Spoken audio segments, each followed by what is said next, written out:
is the action item for this study. It would be adopted as an amendment to the MOVE DSM transportation plan, which is an element of Plan DSM. So because it's an element of Plan DSM, it needs the Commission's review and recommendation to City Council. So with that, I'll turn it over to Corey.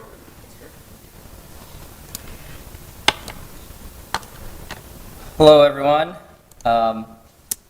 I'm Corey Bogenreef, Principal Traffic Engineer at the City of Des Moines, and I'll give a pretty brief summary of the Southwest Infrastructure and Planning Study. And so, as Bert mentioned, I just wanted to, start out by saying why this is being presented, because it's a little bit different having an infrastructure or street study presented at Planning and Zoning Commission. But what we're looking to do is make an amendment to MOVE DSM, which is a transportation master plan, which is an element of Plan DSM. And so what MOVE DSM is really is a framework for us in the engineering department to inform our design decisions on streets to meet the vision of the community. So within MOVE DSM, there's streets classifications called street topologies. And as part of the Southwest Infrastructure and Planning Study, we're proposing a couple changes to existing streets and then new streets that don't currently have classifications assigned to them. And so since that map is part of MOVE DSM, we need to amend the master plan to incorporate those changes. So that is why I'm presenting today. And so as I said, this is a fairly large study. I'll try to breeze through it quick. But why did we do this study? Really, the impetus for this study goes back to a previous study or plan called the Southwest Connector or Southwest Diagonal Project that was originally planned in 1998. And that's kind of shown on the map in yellow, kind of diagonally across the city from the intersection of Veterans Parkway and Highway 28 up to Southwest 7th Street, just south of Des Moines. And so that was planned, and part of the reason why that was planned is because the airport terminal, a future terminal, is planned on the west side of the airport. And since that plan in 1998, the airport's no longer moving the terminal over to the west side of the airport. It's staying over on the east side next to Fleur Drive. And so partially because of that and just growth hasn't happened in this area as originally projected, traffic volumes didn't really meet those projections in the 1998 study. So in 2018, the MPO removed that plan from the long-range transportation plan. And so then the city came back and said, well, since this is no longer the plan, what is our plan for streets in this area?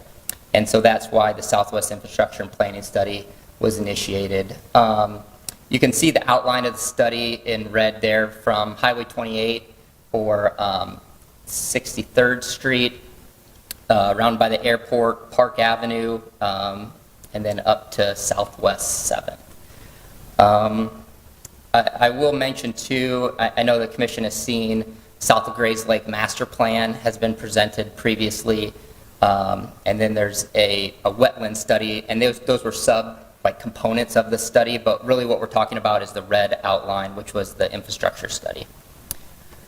So what are the goals of this study? Well, first and foremost was to establish a regional multimodal transportation infrastructure and kind of a strategy for developing these streets. So what certain streets, how they're built out and how, we're accommodating all modes of transportation.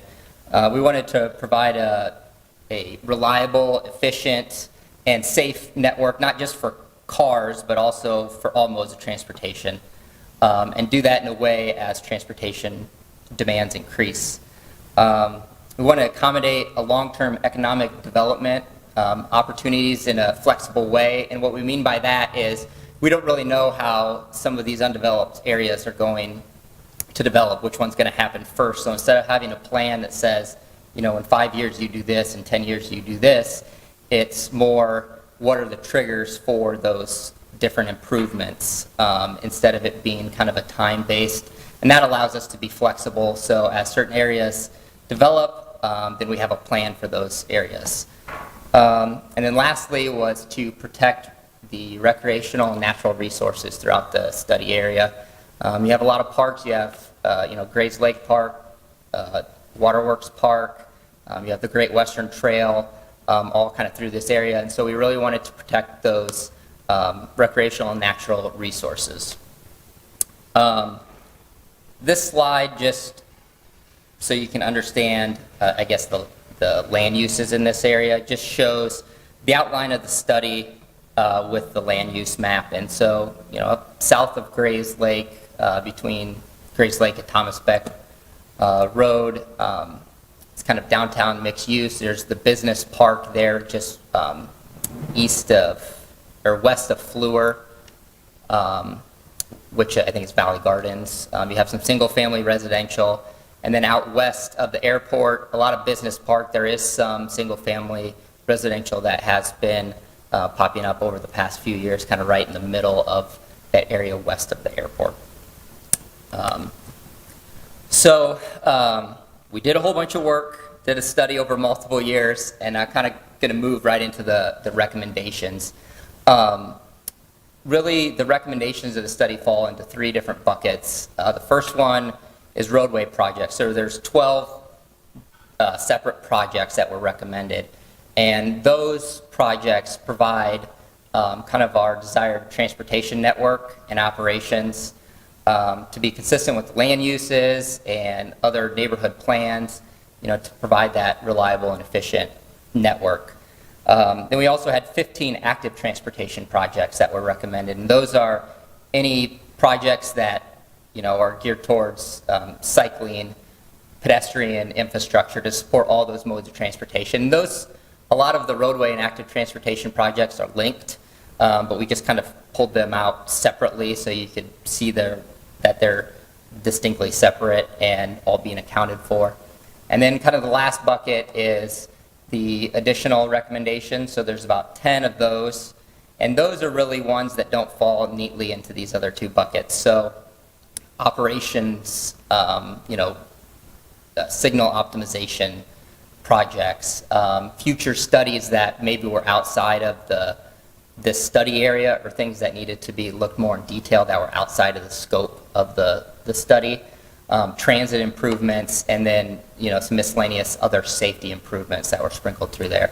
And so in all, there was 37 individual projects that are being recommended as part of this study, for a total cost of about $72 million.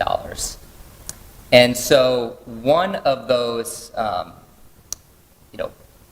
random or separate recommendations is the street topology. So getting back to kind of why we're here and why we're presenting this to the Planning and Zoning Commission.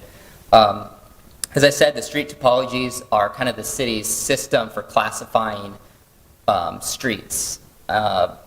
Previously, and some cities still have a classification system where you have a hierarchy of like an arterial road and a minor arterial, a collector. And that classification of streets really just looks at how many vehicles are driving on the street. It doesn't really look at the context of the street, and so that's why these street topologies were developed. They're really a guideline for how we design our streets and the process that we go through, and the considerations that we make. And so, the street topologies, they look at the role of the street in the network. How does it connect? Is it just, a 10-block section of a street, or does it go all the way across the city? And then it really dives into, what's the character and feel of the street? How are people using it? What type of facilities are needed on it? Is it on a transit route? Is it an emergency vehicle route? Things of those nature. And so with that, we come up with these 8 separate topologies, all the way from a neighborhood residential, which kind of just serves, more residential area, maybe a little higher order street where, you need more of bicycle facilities, for example. And then you kind of get into more of community residential is more longer corridors that kind of connect neighborhoods, but it's still, the land use is more residential in nature, into a community mixed use, which are, shorter segments of street but have mixed use, so they're commercial, residential type of developments on those corridors. All the way down to more regional streets that are residential in nature or mixed use, and then industrial business park. And then on that map, anything that you see that doesn't have a color is a local street. And then the last topology is downtown streets, which those are kind of a little bit special, and they're kind of governed by the Connect Downtown plan, which is a separate master plan that we have. And so I'm going to get into what we are proposing to change and incorporate into Move DSM. So on the left, you can see that's the existing map in Move DSM. So there's a couple streets in the study area, Thomas Beck and Park Avenue, for example, that have street topologies assigned for them. But then there's all these streets south of Park Avenue in that study area that's outlined in red that don't have any topologies assigned to them. So really what we want to do is make some modifications to this based on the study, and then add in these new streets. So the one change to existing topologies that I will point out is Park Avenue, which, so I don't have a laser pointer that I can show you, and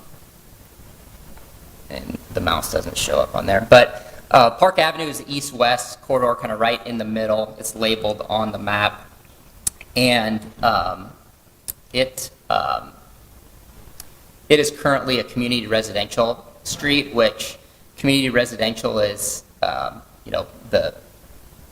the description of that street is strengthening community character by tying neighborhoods together and linking residents to important facilities. And that stretch of Park Avenue is really more mixed use in nature. And really another thing that I will point out is that as part of this study, it was proposed to reroute George Flagg Parkway from the intersection of Park Avenue up to the intersection of Southwest 30th and Bell, and you can see that in the proposed map. And so, since that's kind of a continuous stretch of street, it made sense that that would be considered a community mixed-use corridor, because that matches kind of creates a continuous corridor, but then also matches the context of the existing and proposed lane uses in that area. So that's the one existing change. As I mentioned, a new topology, George Flagg didn't have topology assigned to it, so that stretch between what would be Bell Avenue and Park Avenue would be proposed to be a community mixed-use street. A few other things, or streets that are proposed south of Park Avenue is Southwest 56th Street and Watrous Avenue. And in those areas, those are proposed to be community residential streets. And the reason for that is because of the residential development that's happening in that area.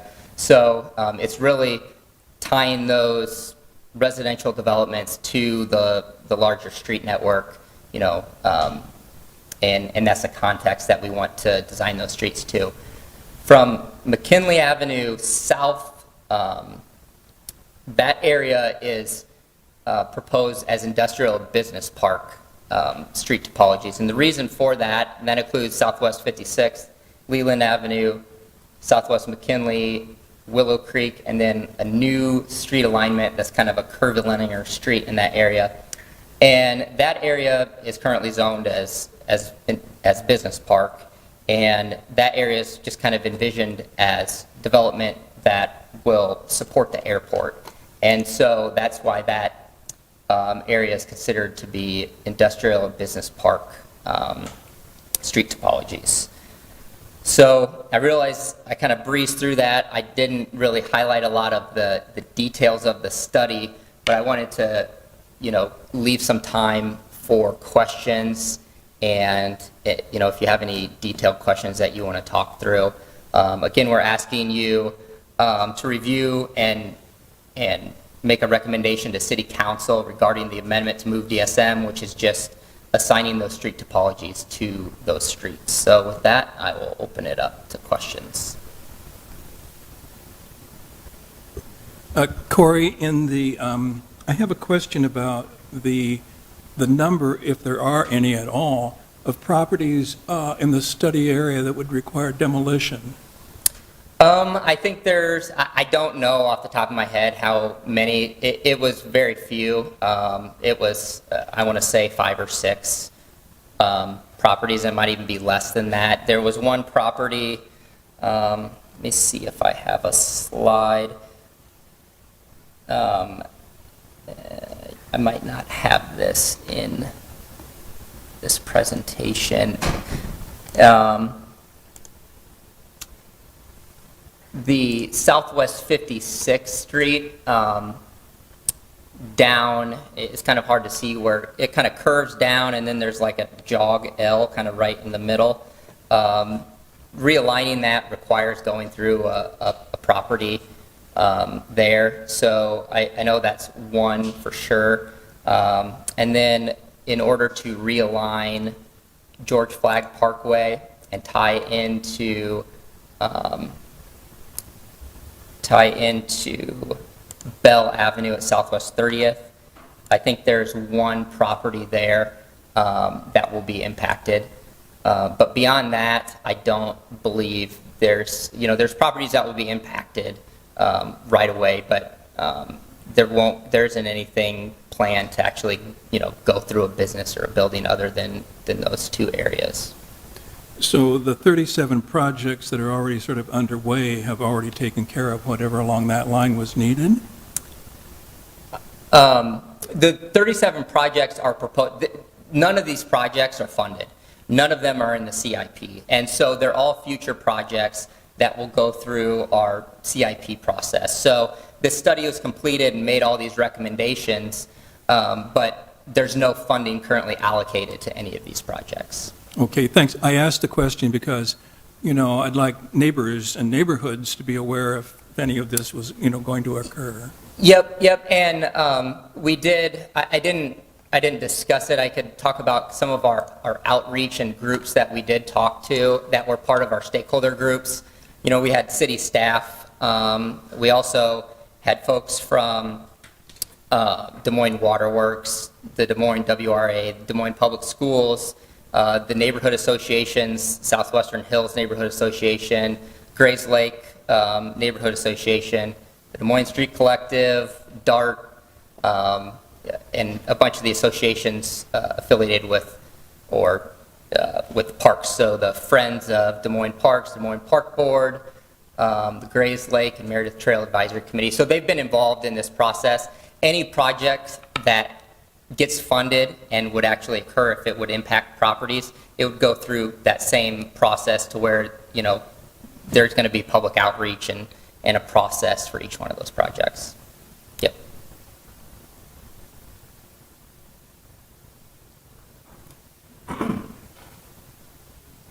On page 95, you go into roundabout recommendations, and I'm curious in general, stop signs versus yield signs versus the logic used within this study of what should go where. For example, is there a recommendation MUTCD for Iowa that identifies a rate of travel through an intersection that should require a stop?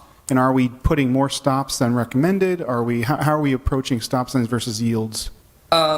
So yes, for within MUTC, yes, for like an all-way stop, there's a threshold and there's criteria. What is that threshold? It's hard to say. There's different criteria, and so it's not just a hard and fast. Hey, if there's 500 vehicles going through this intersection, you need an all-way stop. There's different level. I can send you the information on how it's actually calculated. There's safety component as well. So you look at the safety crashes over the past 5 years, and if there's, I think it's more than 5 crashes on average over that 5-year span. then one could be warranted. So there's different levels of criteria. So it's not just like one hard and fast rule, if that makes sense. A little bit. So I'm just curious how you're approaching it here within this district. For example, we have certain parts of town that are just like way over stop signed. And then we have other parts of town where we say, well, we can't really put a stop sign unless we have 100 crossings per hour on average over 8 hours, which seems freaking bonkers. We're in Des Moines. I don't know if we got anyone that meets that. Yeah. How are we looking at this here, considering the fact that, number one, things like roundabouts, obviously safer, lower impact crashes, something that is safer in general. Yep. Yield signs, probably next best step within our country, since roundabouts make people confused. Yep. But a yield versus a stop, how are you looking at that? And how would, if someone comes up with a project says, we're going to do all yield signs here, Yep. when would you say no? When would we say no? Yeah. So for any intersection, you know, we wouldn't just go out and put in a stop sign without doing the analysis and making sure it's warranted based on the MUTCD. And so, you know, looking at, for the roundabouts, for example, where those are proposed, you know, we looked at the traffic volumes, the existing safety aspects of it, like George Flag and Park is one example where we're proposing, it's currently a signalized intersection, we're proposing a roundabout. And so that's proposed there because of the safety experience in the past. There's lots of angle crashes, and so roundabouts tend to be safer and less severe crashes. And so that's why that's proposed there. So, you know, we looked at it on an individual basis on each one of those intersections. You know, when you get to talking about whether, you know, certain intersections have stop signs or yield signs, you know, we're really looking at kind of these maybe higher order streets. So we're not drilling down into like the neighborhood streets, just because this map, you know, shows these aren't the only streets that could or be proposed in this area. There's going to be local streets as well. So whenever there's an intersection, we're going to look at it and make sure that the criteria is met and that the traffic control is appropriate. But the criteria that you're using, which is what I'm trying to get at, when you say, Yes. all right, we don't have any crashes, it's a new street, we don't have any crashes in the old. If someone comes up and says, I want a yield sign, because for example, it's more sustainable to have a yield sign. If I don't have high density, I don't stop for no reason. Yep. I'm also more aware at that intersection, similar concept with a roundabout.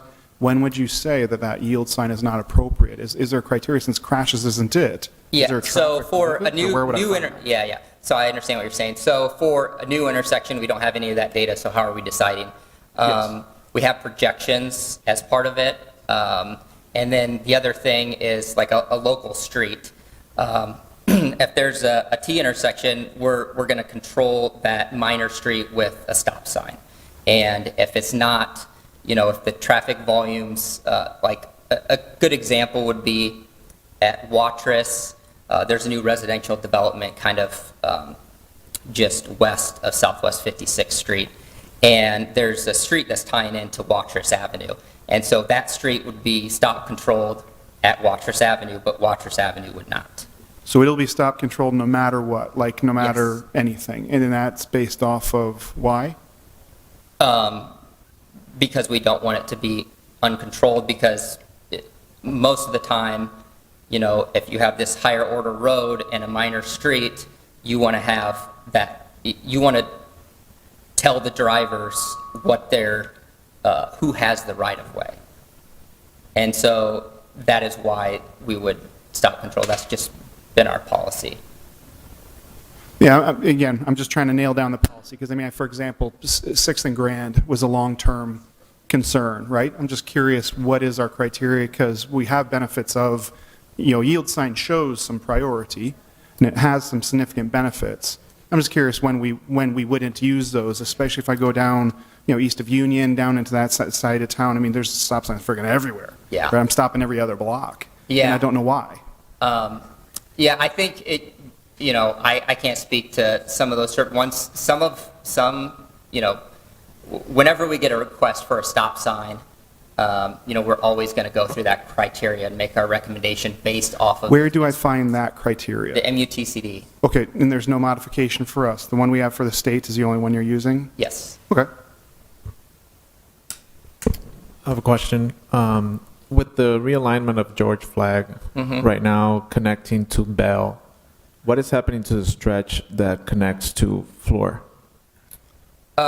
So that stretch would remain between Southwest 30th and Fleur. As part of the Des Moines Waterworks Park Master Plan, they actually proposed to eliminate portions of George Flag Parkway or bring them into the park.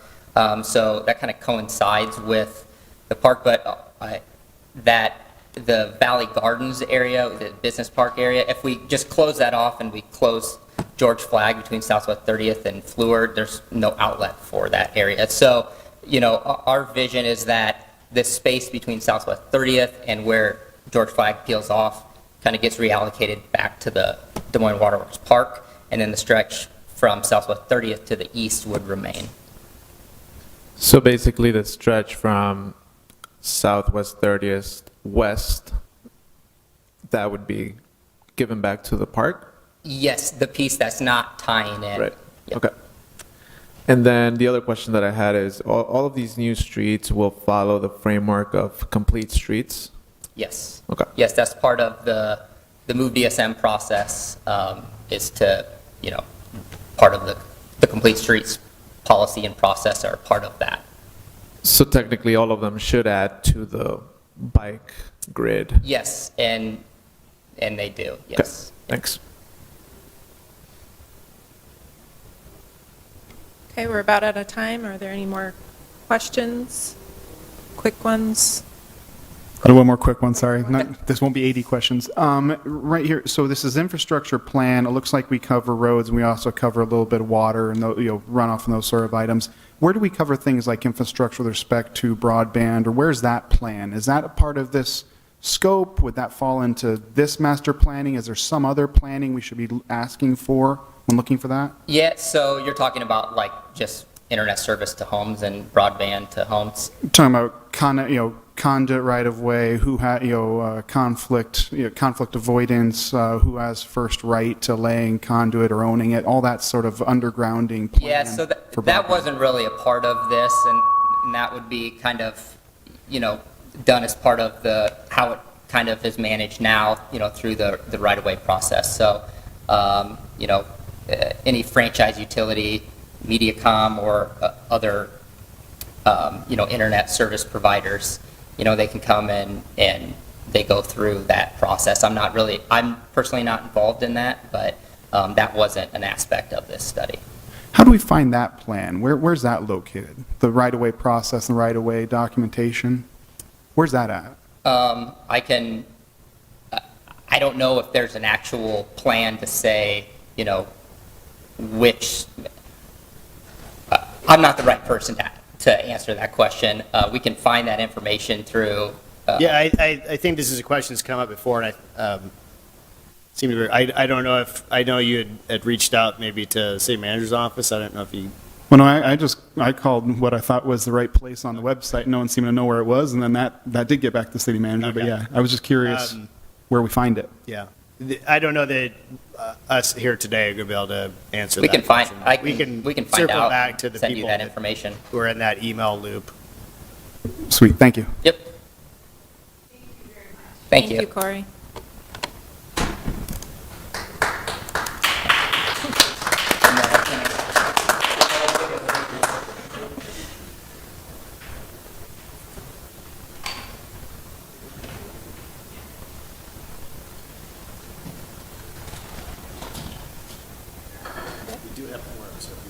Okay.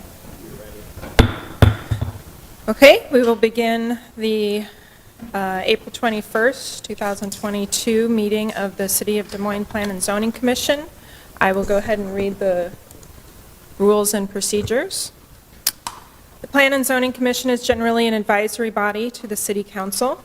The City Council will hold a public hearing and make the final decision on all matters before the Commission, other than site plans and subdivision plats, unless denials or conditional approvals thereof are appealed. Please contact the City Clerk or Development Services Department staff for details on council hearings. Applicant will be given 10 minutes to present the request. Proponents and then opponents from the public are then allowed to speak in that order, with each speaker allowed a maximum of 5 minutes. Applicant is then allowed 5 minutes for a rebuttal. The hearing will then be closed, and the Commission will discuss and vote on the issue. All comments are to be germane to the item under consideration, and speakers are to maintain a courteous manner. Items listed on the consent portion of the agenda will not be individually discussed and will be considered for approval in accordance with the recommendation in the staff report unless an individual present or member of the Commission requests that that item be removed from the consent agenda and considered separately under the public hearing agenda. Tyler, can you take a roll call? Oh, sorry, we don't do that. Yeah, that's just left over from when we had to do these From the Zoom. via Zoom. So, Okay. but we do have quorum and visual Okay. roll call. Can I get a motion to approve the minutes of the April 7th meeting? I approve. I move. Thank you, Jan. All those in favor?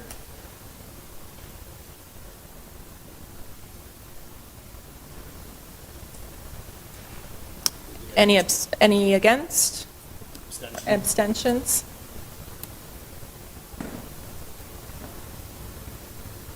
Okay.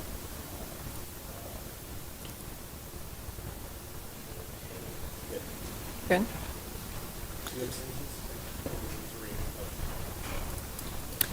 I will now read through the consent public hearing items. Number 1, request from the city engineer for review and recommendation to the city council regarding an amendment to move DSM, which was adopted on November 19th, 2018, as an element of the Plan DSM comprehensive plan. Are there any members of the public who would like this pulled from the consent agenda?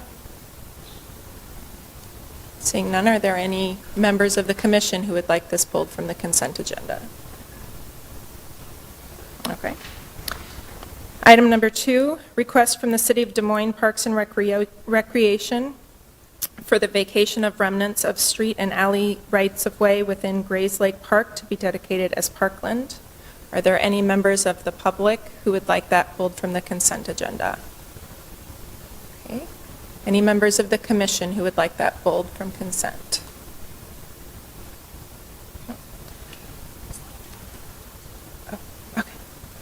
Item number 3, a request from Kelly Garner at 2512 Woodland Avenue for a vacation of the easternmost 100 lineal feet of the east-west alley right-of-way within the block bounded by Woodland Avenue to the north, High Street to the south, 24th to the east, and 28th Street to the west. Is there anyone in the public tonight who would like it pulled from the consent agenda?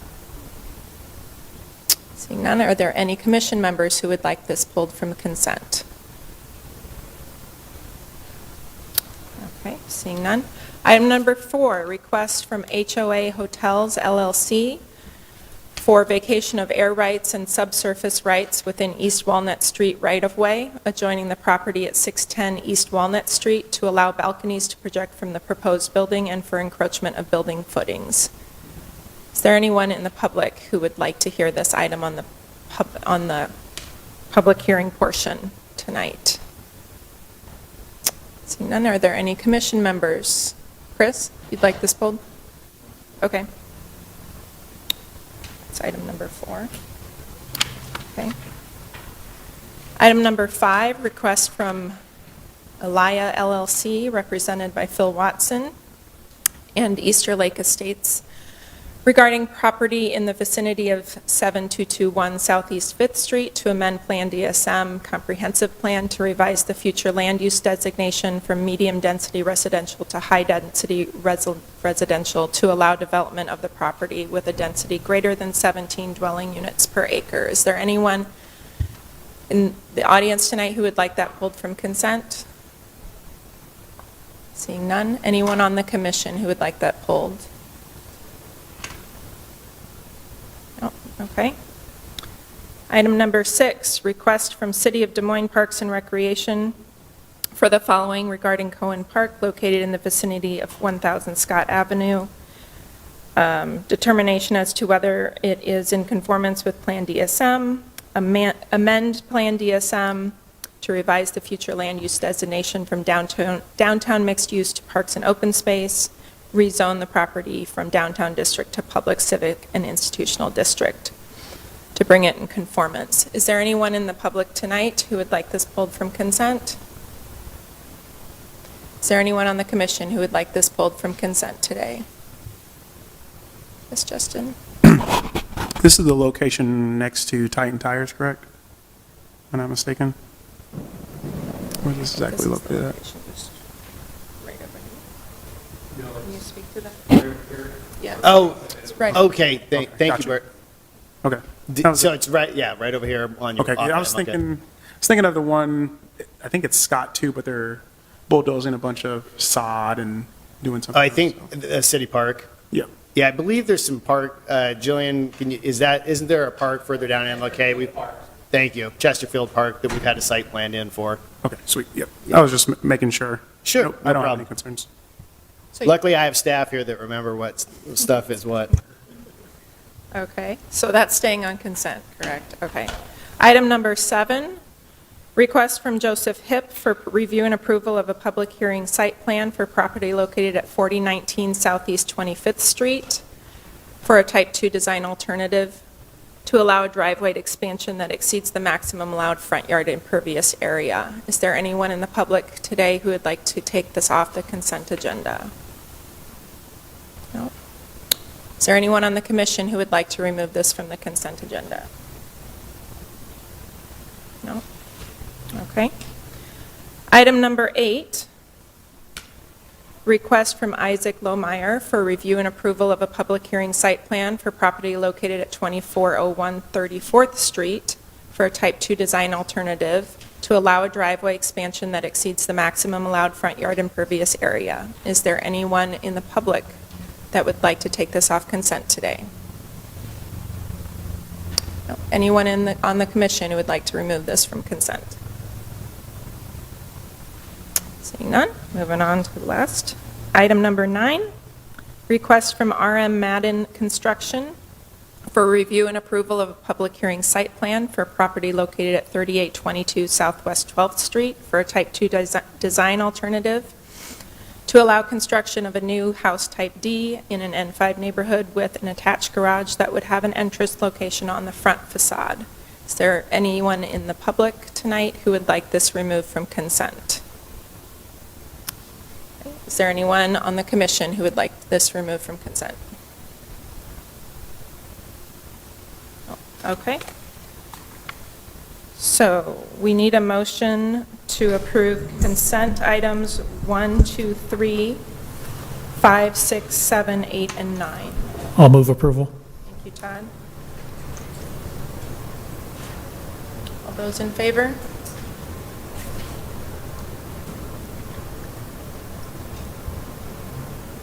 Okay. All right. So item 4? Is that Shreyoshi? Okay, Shreyoshi will be presenting today. Item number, do I need to read it again? Okay. Okay, item number 4 is at 610 East Walnut Street. Thank you, Madam Chair. Shreyoshi Chakraborty, planning staff. The item for discussion right now is a vacation request from HOA Hotels LLC for the property at 610 East Walnut Street. This particular project has come before the Planning Commission earlier for a few Type 2 design alternatives. The request right now before you is for vacation of air rights and subsurface rights within the East Walnut Street right-of-way. The reason the vacation is before you is because it was discovered that there are balconies that are projecting into the right-of-way, as well as there is building footing that is also encroaching into the right-of-way. This is primarily the reason why the applicant needs to seek vacation of air rights and subsurface rights. Here is the property. So the vacation request is right along the East Walnut Street right-of-way. The subsurface vacation runs all the way along where you see the yellow line along the property line, and then you can see like a slight bump right here. That's where the balconies are expected to project into the right-of-way. This is the exhibit, shows the air right vacation easement, and this is the description of the subsurface vacation, which is just, if you can see in the drawing, it's just a foot along the boundary of the parcel.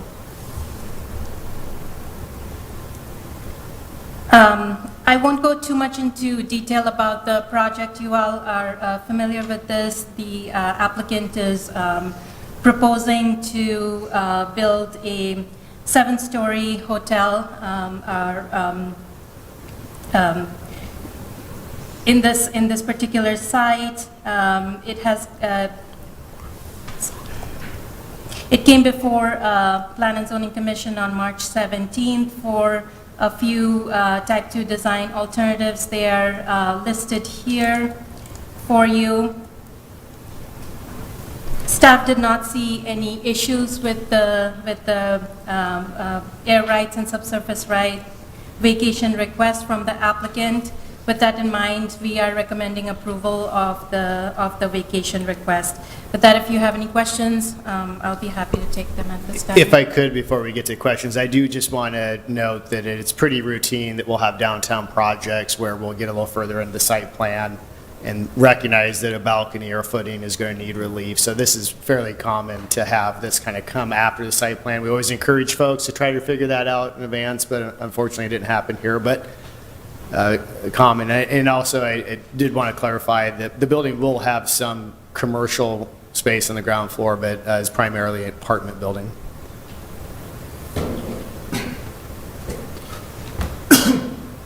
Sorry, so I guess that was my question, because I didn't see any details in the packet. So the vacation is only for exactly around the boundary of the balcony and only for the exactly at the footing? Yes, that's correct. I can move over to the drawing. So if you look at the drawing right here, so this is the subsurface encroachment. It's about a foot in width and runs all along the property. And then for the air rights,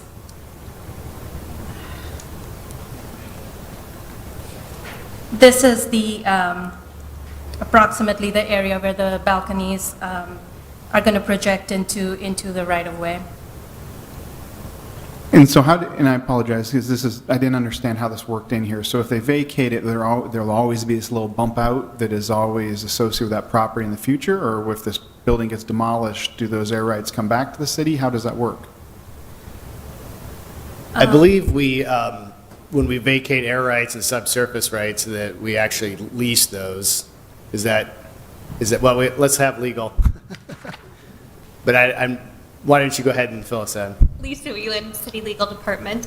I'm stepping into this new role, but my area of expertise before this was serving as the real estate liaison in legal. So when later in this process, once you make your recommendation, it goes to council for a hearing, and then at that point, the vacation's completed with the ordinance.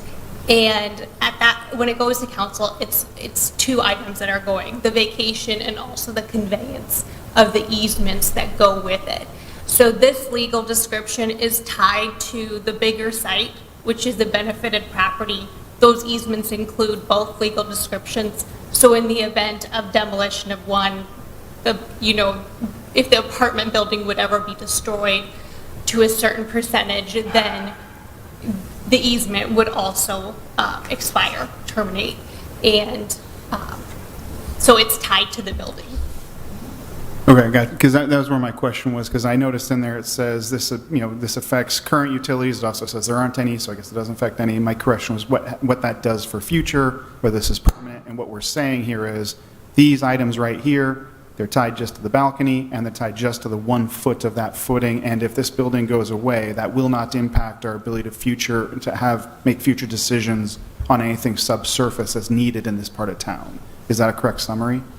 That's correct. The only thing I would also point out is the balcony, for the air rights easement, it's only through specific elevations, so it's not bumping out into the surface use of the right-of-way, and that will continue to operate like any other sidewalk that you would see coming down the street. So it's only at those specific elevations. Perfect. Okay, thank you.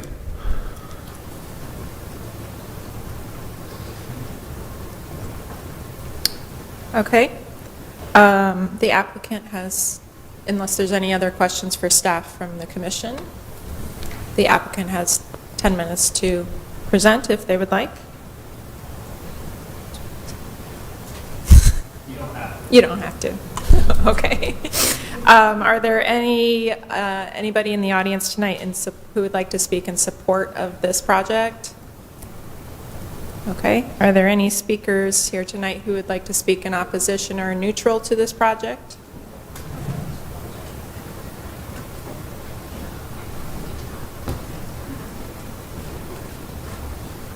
Hi, my name is Carol Maher. I live in Ward 3, zip code 50312. And I apologize because it wasn't clear to me in the packet and I'm new to air rights. But the way I understand it, there's going to be a balcony over my head when I'm walking on the sidewalk. So, right? Okay, so if I'm watering my flowers on my balcony and the water goes over, then I'm walking underneath there, I get wet. And if the balcony falls and I'm walking underneath there, I get dead. So I guess I'm surprised that we eagerly approve air rights over the right-of-way in the downtown area where pedestrian traffic is higher than in other areas. And I didn't see in the packet how much of this is going to extend into the right-of-way. And if if like the whole darn thing is over my head, and if it starts at the 2nd floor, if it starts like at the 7th floor, or it seems kind of risky to me. But again, it appears the city is eager to approve these. I just wanted to point out that it seems like risk. Thank you.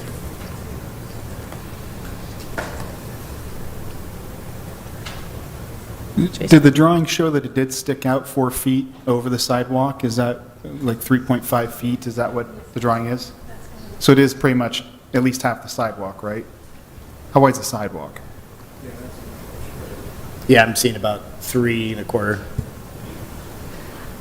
Lisa Whelan with the City Legal Department again. I just wanted to point out in response to some of the concerns that were just recently brought forward, many of those are addressed in the body of the easement document that will subsequently be going to council for approval. And it does include insurance and indemnification provisions. So if anyone is interested in looking to further detail as to the specifics of that document, that will be made available, and there will be a public hearing addressing that easement specifically. Thank you. Are there any other speakers in the... Oh, I do have a question. Is that okay? yeah. Right, sweet. So I guess what's the full percentage of coverage when that balcony is built? So is it like 90% of the sidewalk being taken up? I guess that's what I want to know. Yeah.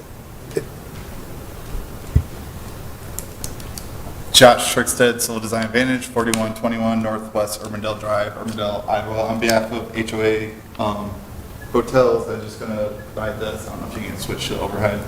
This just depicts the site plan. If it zooms in a little bit better, it gives you a little bit more of... Which one do I mess with?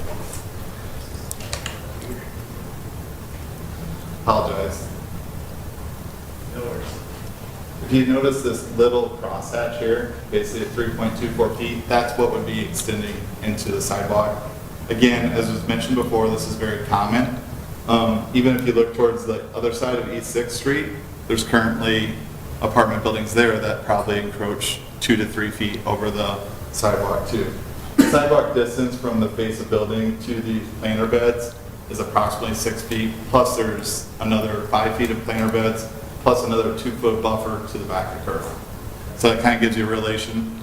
The full width is 13 feet, and only 3 feet is going to be covered by this balcony, and it's only for this little area here. Any other questions? What's the full width of the balcony? Or are you just getting approval for the additional 3 feet? Sorry. The width is only, I believe, I don't have the easement exhibit, but I thought it was like 14 or almost 15 feet wide, this distance. And then it's just extending out approximately 3.24 feet. Okay.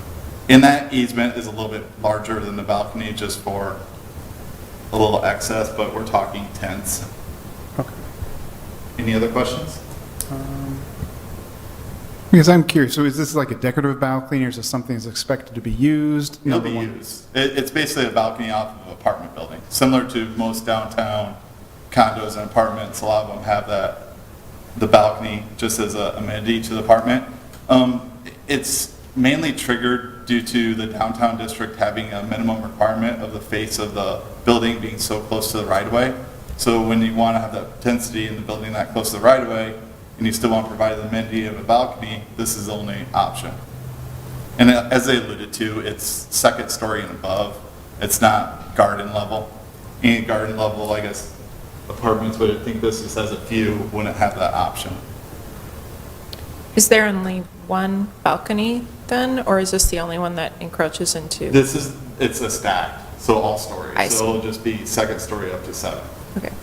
And there is other balconies, but this is the only one that actually encroaches into it.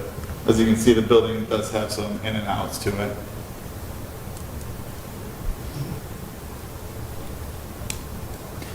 Just that last curiosity thing. So I mean, sorry, so like, because we've seen issues like the balcony collapse in Berkeley and those other items that have been showing problems behind the actual skin of the building. Do we have special requirements for balcony design here, considering our weather and everything else, or is there anything here that, I mean, is there any other reason? They'll be handled during the building permit and structural Gotcha. calculations. Okay. All right, if there are no further questions, I'm going to close the public hearing and open it to the commission for discussion and motions. I move staff. Any discussion on the motion? If not, go ahead and vote on the motion to move staff. In favor?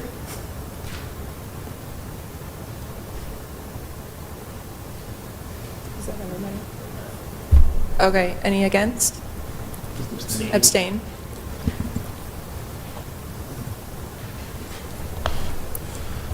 Okay, moving on to item number 10.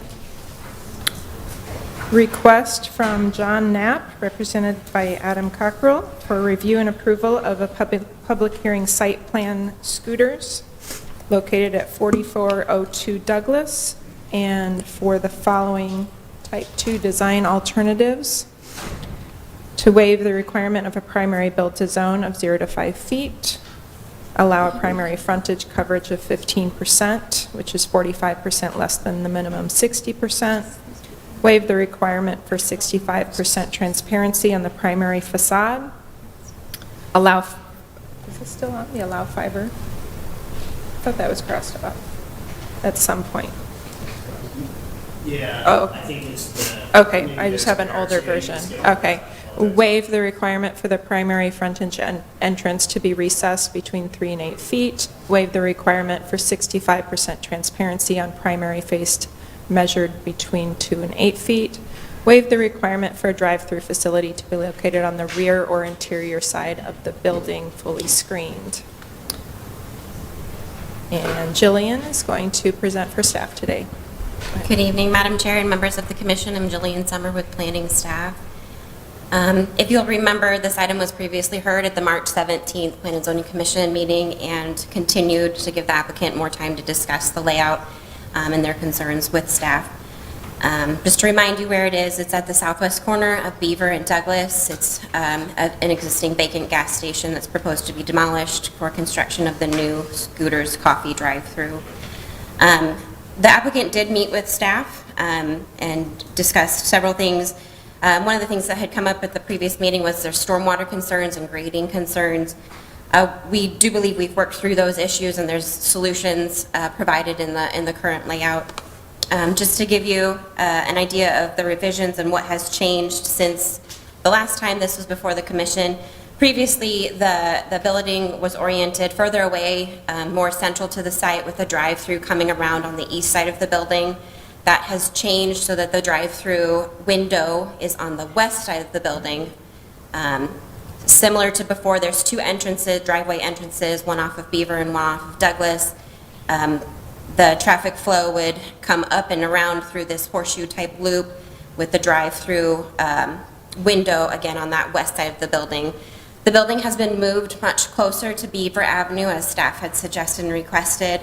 And a major addition was a walk-up window being provided on the east side of the building on the Beaver Avenue frontage.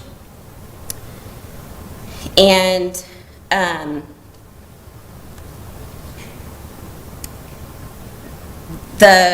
another element that staff had discussed previously at the last meeting was the addition of a patio. In discussions with our building department, we understand that a patio would require restrooms to be added to the building for public access. The design as proposed does not include any restrooms for public access. And so staff does believe that the patio is an element that is missing and that would further the goals of providing a pedestrian and bike-friendly amenity to the neighborhood. The patio would also further the intent of the build-to zone, the frontage requirements. So without that patio, staff does believe that we cannot support the overall Type 2 design alternatives for the project. Any questions? I'm sorry, so you're saying the patio is in this or is not currently in this? So is this a design right here that is not something you can support or something you can? This design does not include a patio, and staff believes that the addition of a patio would be an integral part of the design for us to be able to support it. Therefore, we're recommending denial.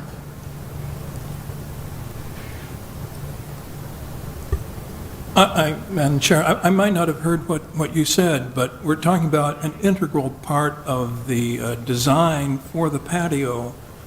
What exactly would that involve? We believe that a patio feasibly on the north side of the building would create a gathering space for pedestrians, so people who are using the walk-up window would have a place to sit, gather, and without that, that's lacking. So, contradict me if I'm wrong, staff has discussed this with the developer. Is that correct? The notion, I mean, this has gone through a couple of different reiterations, and so one of the reiterations, the most recent one, and as I understand, discussed the business about the patio. And what we are seeing is a plan without the patio, but after the discussion with the developer. Is that correct? Yes, that's correct. So we could learn more about the developer's thoughts during his presentation. Is that correct? Yes. Okay, thank you. Any other questions? I have a question. Go ahead. So the requirement for bathrooms, they have to be open to the public, because I assume that the building will have a bathroom. Just regular building code standards. Yes. For employees only. Is that correct? That's accurate. So any bathroom that is provided in the building as proposed with this design would only be accessible to the employees, not to the general public.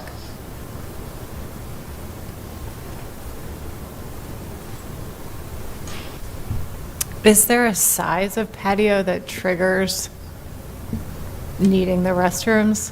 Or is it just a outdoor kind of patio at all? Yes, any patio is my understanding. Yeah, I think it's the incorporation of outdoor seating. I think that's the term that's in the building code. And so as we talk about patios, I think at the last meeting, we saw some images of another scooters in a different state that had like a couple tables and with a couple canopies and stuff, and those were the kinds of things we were envisioning. That is clearly seating that the building code would require facilities for. So, I have a question. Whose idea is it to have a walk-up window? Is that the applicant or the city? That was one of the city's recommendations, that a walk-up window, the design as previously proposed and currently proposed is very auto-oriented. So in order to make it more pedestrian-friendly, bike-friendly, the walk-up window was suggested in order to meet that intent. And if I could, Jan, I'm not sure that maybe it was about a month ago when this was before the commission, and I don't remember attendance, but we had a lot of discussion and had Marcus with the Beaverdale neighborhood, and I think the things that we kind of honed in as staff out of that was the need to have some pedestrian accommodations to account for bicycle accommodations as well, and just that the site, trying to provide a balance of, it is a auto-centric use and kind of concept, but how do we let's work towards a middle and try to find a spot to land that pulls a little more of those pedestrian aspects. And so a big thing that came out of that discussion was the walk-up window. And they, have achieved that with this proposal.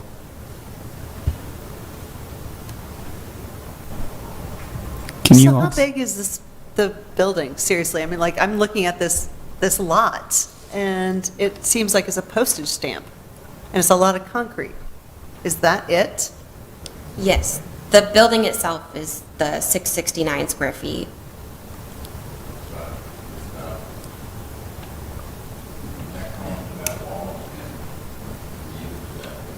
I don't know if we have any of the images from the last meeting, but we did show some typicals previously. There are these kind of drive-through kiosk facilities throughout the metro.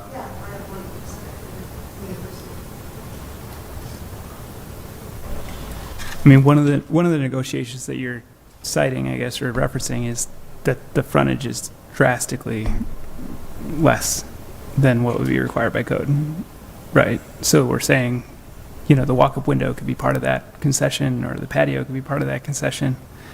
Can you take us along also on the transparency and materiality?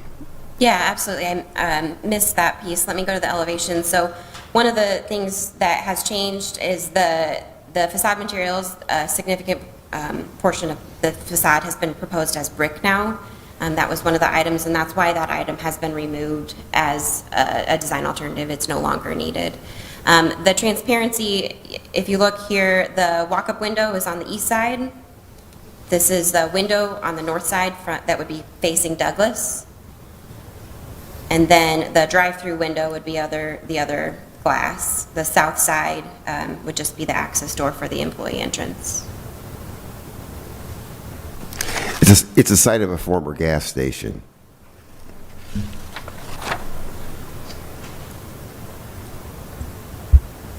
Question. So we're doing away with the patios and the furniture, correct? The applicant has proposed that there would not be a patio in this design. Does that eliminate the walk-up window? The walk-up window would still be there, so let me go back to the site.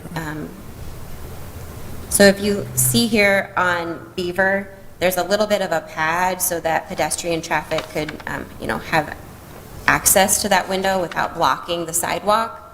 But there would not be any seating or outdoor. So So I've been in the coffee industry for a good majority of my life since college, and I just don't see a walk-up window working without seating, especially in that area. It's a lot of high traffic, and recently they have tried to slow traffic down. So that's one thing I'm worried about. If there isn't a place for people to sit, it just doesn't seem like it meshes well. I'm not trying to diss anything. Just as an avid coffee drinker, I've worked in coffee shops for 10 years of my life. People usually buy coffee and are either going to work or they're trying to sit down and conversate. It's a gathering place. It's a gathering beverage. Yeah, I don't know. I think that's my only 2 cents. Go ahead, Johnny. And one more question, sorry. It does seem vehicle heavy. I do live over in that area. What would be the typical day-to-day traffic? So how many cars are coming out? Will there ever be any backups? Yeah, what's the flow essentially? Is that 2 lanes coming in and out from Douglas and 2 lanes coming in and out from Beaver, or is it come through and flow out through Beaver, come through Douglas and flow out? Sorry, got a few questions. The applicant might be able to better answer what their typical queuing or stacking would be. We do think, the entrances on Douglas and Beaver are both two-way access points, so traffic could go in and out of these entrances. But the Horseshoe U does provide, quite a few queuing spaces in comparison to some other options we've worked through with the design team. So I do know on Douglas, there is a divider, so it seems like, is there any adjustment that will be made with that divider, or will it stay consistent and then just the main flow from Douglas will be coming from the west end? Yes, Douglas would be right in and right out, so there Okay. would not be any change to the median. Okay. I think that's my only question, thank you. Johnny had a question. Go ahead, Johnny. Jillian, are there any utility concerns that are preventing the addition of bathrooms for the public? Not that we are aware of. Thank you.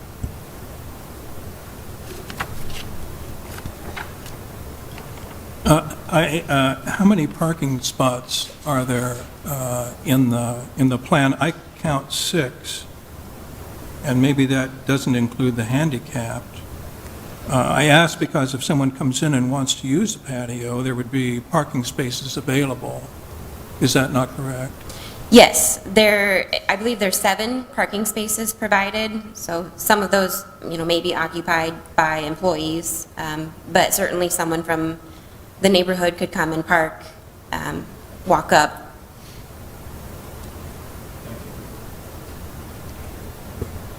I have a question. I know the meeting a month ago revolved quite heavily around the stormwater issue and how that affects the placement and of the building. Did those things get worked out, or is that still something that is an issue? Yes, we did include our engineering staff in our discussions with the applicant. The design is still an underground detention system. It's generally in the same location as was previously proposed. It's generally the same design. There's been a few modifications and recommendations from the engineering staff as to how to manage the site the best in comparison to existing conditions.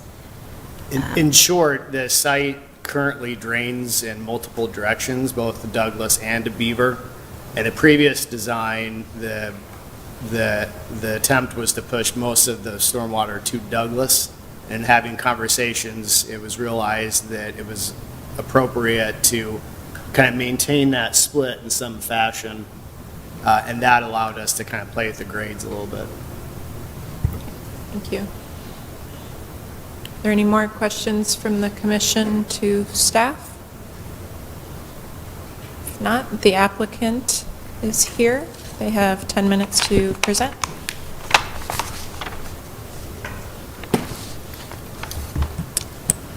Good evening. I am Brandon Short with Peltz Design Services, 2323 Dixon Street in Des Moines. Wally was here last month to present on this, but he is at his son's choir concert, so you get me. So first I wanted to briefly explain why we need the design alternatives. So the build to zone, or mainly it comes down to, like was briefly mentioned, the small size of the building on this site. So the build to zone cannot be met on both streets because of the size of the building and how there wouldn't be room for the circulation of the drive-through lane. We are now meeting with this design, the build to zone on Beaver Avenue, but still not on Douglas. The primary frontage coverage, like was mentioned, is a small building on a little bit bigger site.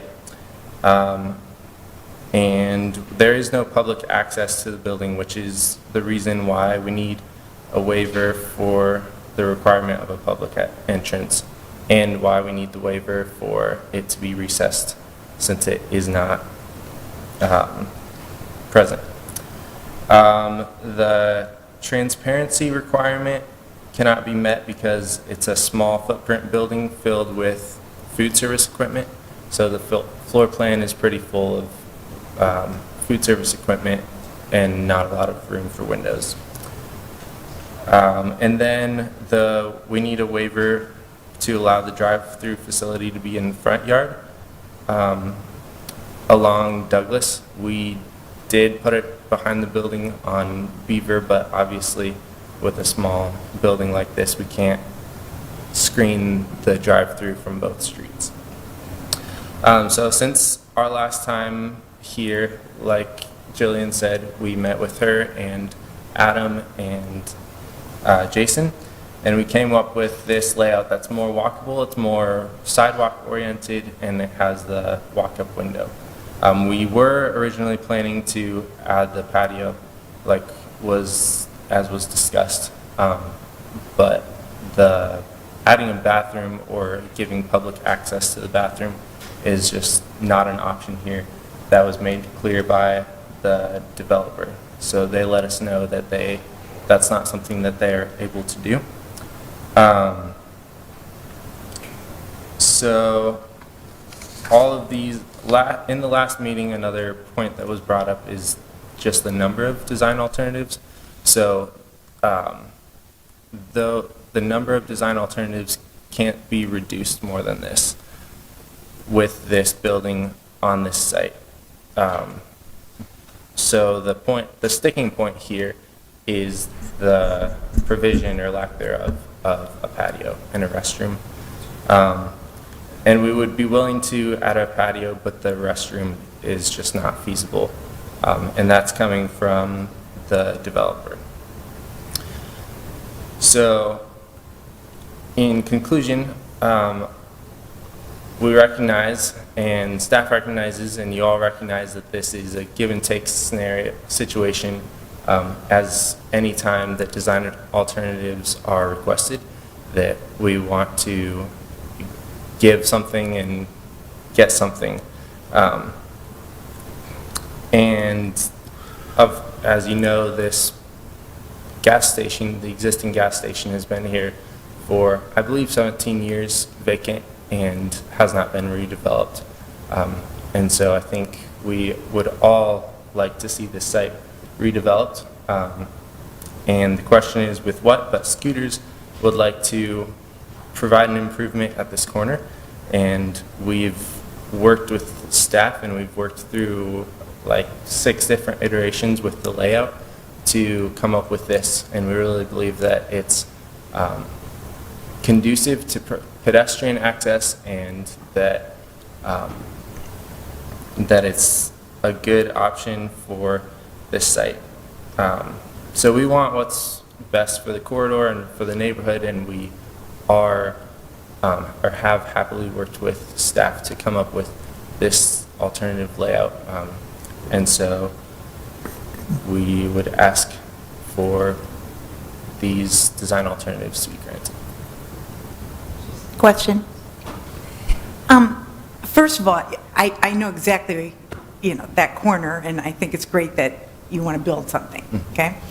I think you heard that it doesn't seem to make sense to have a walk-up window with no place to sit down. And one question I have is, we were kind of talking about, it seems like a lot of concrete, and we talk a lot about sidewalks, and people don't want to put sidewalks because concrete costs a lot of money. What if, it just seems like this loop is a lot of concrete that you could put into making the building bigger, to have a bathroom, to have a patio. So the building is small on this site, and that brings up the problem with the frontage coverage as we know. But by the time you try to get queuing in there for the drive-through, we went through, I think there were 4 or 5 other layouts. And the problem with most of them is that they didn't have enough queuing before they backed up onto Douglas Avenue. So by the time you get 2 cars behind the ordering menu, you're backing up traffic onto Douglas Avenue. So that was the problem. We could, if that wasn't an issue, we could have a whole lot less concrete and have a whole lot less impervious surface on the site. But just because of the queuing, this is the alternative that we came up with. In our previous site plan also had this amount of queuing, but the drive-through went around the building. So it really comes down to having enough length for cars to sit in the drive-through. My question is, getting back to what others have brought up, is the ability, having a restroom in the facility for the employees and having a patio. Why can't be designed to have the restroom available for both the employees and the customers? That was brought up in our discussions with the developer, and they said that it's not possible because it presents a security issue for customers or the public to have access to the interior of the building. And so we did ask that question, and we talked with them, and they said ultimately it's just not. Excuse me, I have seen drive-up windows where their employees have access to the restroom, and also visitors have access to the restroom from a different door at other drive-ins. So you haven't explored that option? Because this is a walkable neighborhood. I live in the neighborhood, and actually I've walked up from my house up to that corner on a number of occasions. So I understand there's a need to get this corner developed, but it seems to me counterintuitive to expect to have a patio with no restroom facilities for coffee. I see your point, and thank you. I see it too. And that's something that we did have conversations with the developer, but ultimately he just said no, it's not an option. So that's not something that's coming from us. It's not something that I can speak further to, but that's from the developer side. So I have a question. So I live there as well. It's a very walkable, bikeable area, and you go further down, we got ice cream, and yeah, it's trying to become an even more slow-moving community, and that's my only worry. It's going to be very driver-centric. There's going to be lines that will back up. And I think that's my biggest worry. I'd like for it to be a gathering place. We just lost a coffee shop down the street, Java Joe's, and I think this will increase business because there is no coffee anywhere else unless you go on Merle Hay, the Starbucks, and those get busy pretty quickly as well. I would personally like to see a bathroom, and hopefully the city can work something along those lines. When I think about going to Texas, they have bathrooms that are, they're outside facing, so you don't have to go into the building. But would the city be able to permit something like that? Yeah, I don't know that, I'm sure there's a way to have something that's makes it through the building code process, that I'm guessing that it's kind of a matter of where the costs stop and start. Obviously, just, getting lost in the weeds, there is some environmental stuff, as far as like the winter and things, so it would certainly, insulation, if it was, whether it was separate from this building, or somehow incorporated into it. But anyway, those are just thoughts. Is it? Thank you. I have a question. I think I heard you correctly in your presentation that the developer has agreed to a patio. Is that correct? They would agree to the patio. We did agree to the patio until we found out that it would also require a public restroom. Yeah, we had a very productive meeting. Appreciate Brandon and Wally's, your guys' effort on this. This is one of those cases where we'd had a conversation, and I think they went back, did a little more homework, reached out to us, and so we double checked with our permitting staff, and then at that point learned that a restroom would be required if it had outdoor seating, and then of course shared that information, and weren't able to. We were together at a point, and then we, unfortunately we're not 100% in agreement at this point. So the restroom is the rub? Yes. Is this project receiving any funding, support, or anything else from the city, or it's all privately funded? Yeah, there's no development agreement or anything along those lines here. I don't even know if this would, is there any tax abatements that might apply to this? Is there standard? Okay. Yes, as in there are tax abatements, so there is going to be some economic benefit that's provided by the city. Well, there's a tax abatement program that's available that they might be able to qualify for. I don't know if they've, Johnny is looking at me funny, so maybe he remembers, but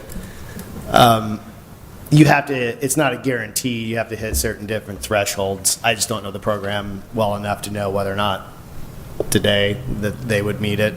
Typically, we ask them to identify that they intend to during the site plan process. I don't remember if this has ever come up.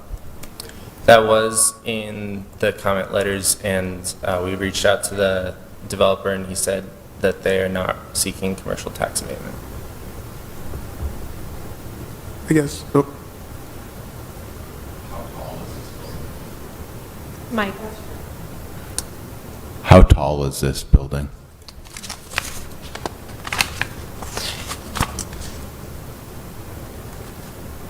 $19 feet.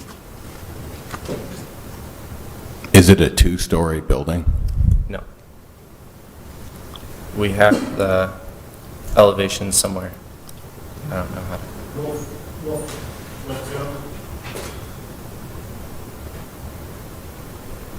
So you have rooftop equipment and then the parapet around it. Correct. Is it this tall so that it's more visible to cars? I think that may be an aspect of it. Another aspect is that it provides a parapet for screening for rooftop equipment. I think that it's true that the developer is making choices about what to spend money on, and the spending money on a patio, which is, and the bathroom that comes along with it, is the choice to not actually invest in it being a pedestrian-friendly facility. But they are choosing to spend money on other things, so it's not that the money's not there, it's that the choices are not aligning with what the city staff is seeking. Is that fair? One aspect of this, and I'm not familiar with how franchises work, but this is a prototype building, and so I don't know what the process or possibilities would be to have a different building design, but I know that this is their standard building. I do I guess I do want to say, as a build on to Andy's, though, it isn't that it's like, oh, staff wants this. We do have a community plan. We put significant investment into this. There is actually objective of what this corner is supposed to be, and we're now negotiating against the money we've spent. And we're doing it now for a project that does not look like highest best use. And it isn't just that, like, it's not this little thing. It's, if we're going to put in all the money, we put in a sculpture park to get sculptures of buildings on it. Achieved. We've now put in a whole ton of money to get a walkable area in a neighborhood that is a family-friendly neighborhood, and we have a parking lot that moves. That seems problematic and does not indicate highest best use. So I guess I would say it is a little more in-depth, in my opinion, than just staff wants it. I think the community has chosen over the years to say they want something different than what this seems to indicate it's going to be willing to provide. Madam Chair, I think we're getting into the discussion within the commission itself. Perhaps we should move on. Right, yeah, I was Yeah. going to say the same thing. Are there any Yeah. more questions for the applicant? Yes. So I guess I'm going to try to pin you down a little bit more. What's truly preventing the developer from putting in the bathrooms? Is it cost? Is it the layout? I guess I really want to know that answer. I have to know that answer, really. I honestly don't know.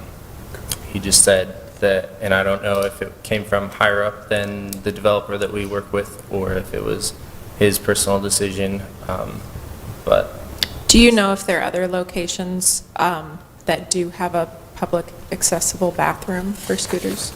I've seen other scooters, like I know there's one in Ames that is a full-service sit-down coffee shop,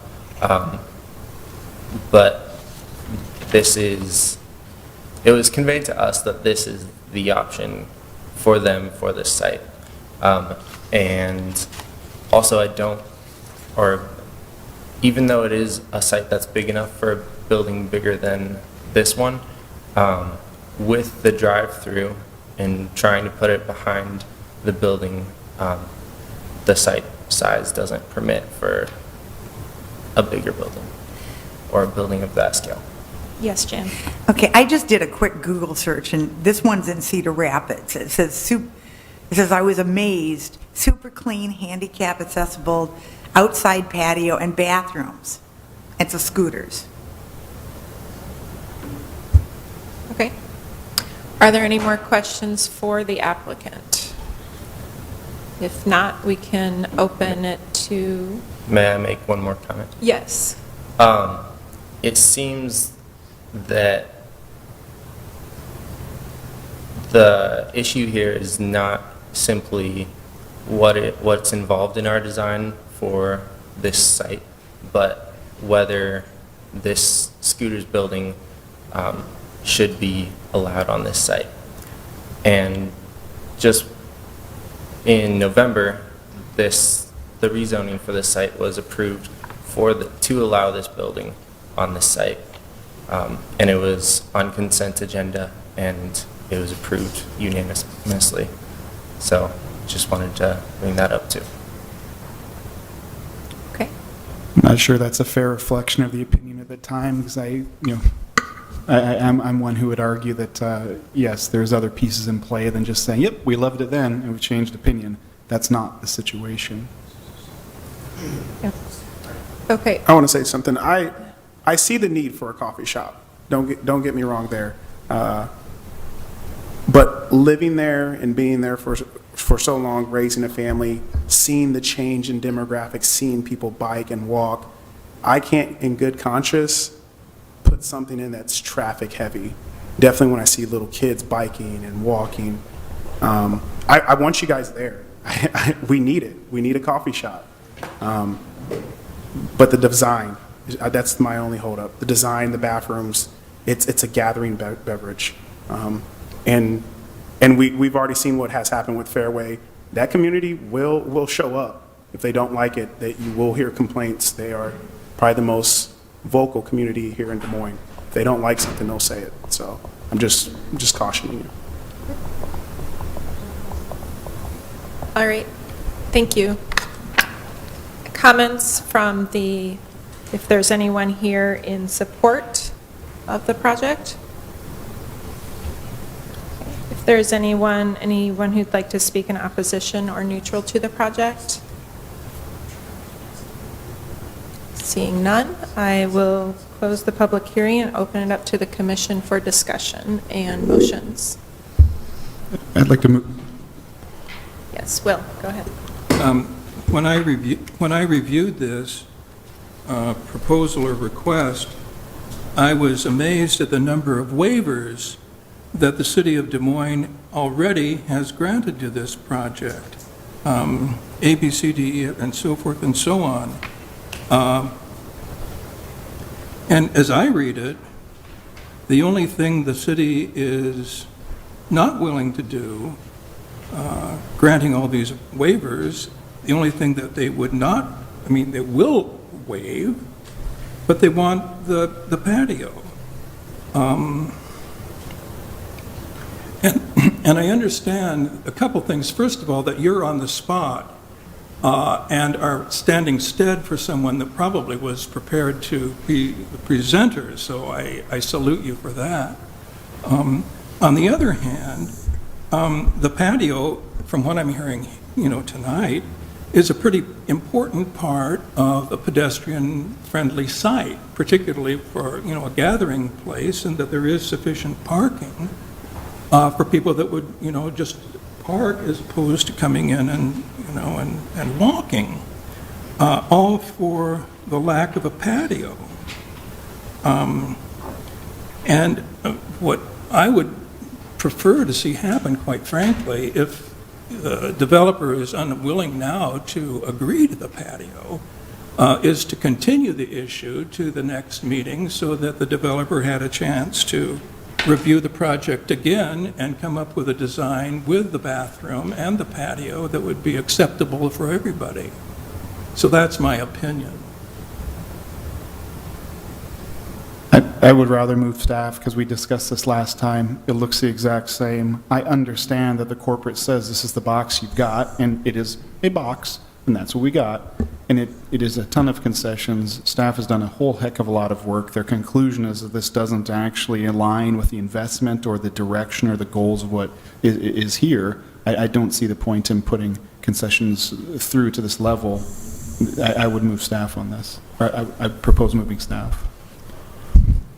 I guess the easiest way for me to summarize my thoughts is I find it unbelievable it got this far. If we have a code that requires this many waivers to allow something, it should never have gotten past staff. At some point, staff has to be empowered and the city has to be empowered to say this is not the right use for this piece of property. The code just simply won't allow it. And now we're arguing whether or not a patio will make it better. No, a patio is not going to make it better. It's not the best use for the site. There's too many waivers from the code. The only thing I have to stand on is the code, not a desire to mold it into something we want to think will make it better. It simply won't make it better. It's a problematic site. It's too small to do much with until you combine it with some of the adjacent sites. This will be there for the rest of my life on this corner. Something that's not the highest best use per our code for this site. So why expend any more energy trying to mold it into something we think it could work when it simply is not what the code wants it to be? That's how I feel. I think that's really well put and compelling, but I'd say as a counterweight to that is look at what's there now and what's been there for so long. It's garbage. Mm-hmm. So this is better than that, but it's just not the highest and best. So if we sort of nip it in the bud right here, we're, I guess, betting that something better is going to come along next. So I guess that's the calculus. Yep. Something better has come along. Scooters, I think you are better. It just has to mold to what the best usage is.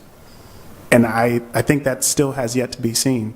I think we're getting there, but just spend some time in that neighborhood and you'll immediately know what the vibe is there. and what needs to be done.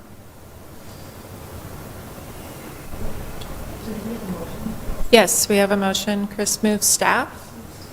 If we can, all who are in favor, raise your right hand. I have a question, Oh, please. Oh, So denial is, it would deny the entire application, is that correct?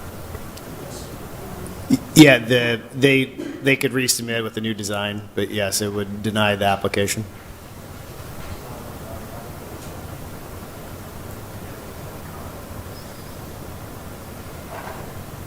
okay. So the motion is to move staff, which is a denial of the application. All in favor, raise your right hand, please. I guess I'll go yes. Okay. Okay. All right, thank you. Okay, moving on to item 11.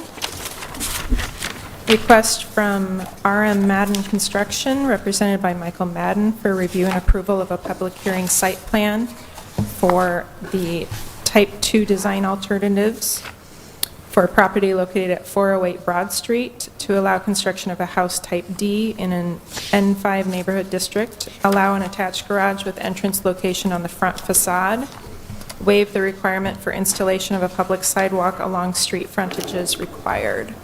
And Kyle will be presenting from staff. Good evening, Madam Chair, members of the commission. Kyle Larson, planning staff. Tyler asked me to sing a song to you all, which I'm not going to do tonight, so I'll spare you that. But as Abby mentioned, the applicant seeking to construct a house type D in N5 district on Broad Street. You can see the subject property here on the map. On the south side of Broad Street, just east of Southwest 5th, located on the south side of Des Moines, in a primarily residential district. Took a couple of site photos to give you some context of the subject property on Broad Street. This is looking to the west. Subject property is just in the distance on the left side of the street. This is looking back to the east along Broad Street. And this is the vacant lot at 408 Broad. This is the site plan. It's oriented north is to the top of the page. So you can see the driveway there, the house sited on the lot, and then the rear yard area. Some elevations provided by Madden Construction of the house. The house style really does not fit a traditional house D style, primarily with the location of the garage entrance on the front facade. However, looking at the context of the neighborhood, if I can go back a couple of photos here, you can see some split foyer homes with attached garages on the front. Kind of that same style that Madden is proposing, which is kind of led into our staff recommendation that I'll go through a little bit later on. Again, here's the house plan provided by Madden. A couple floor plan for your information there.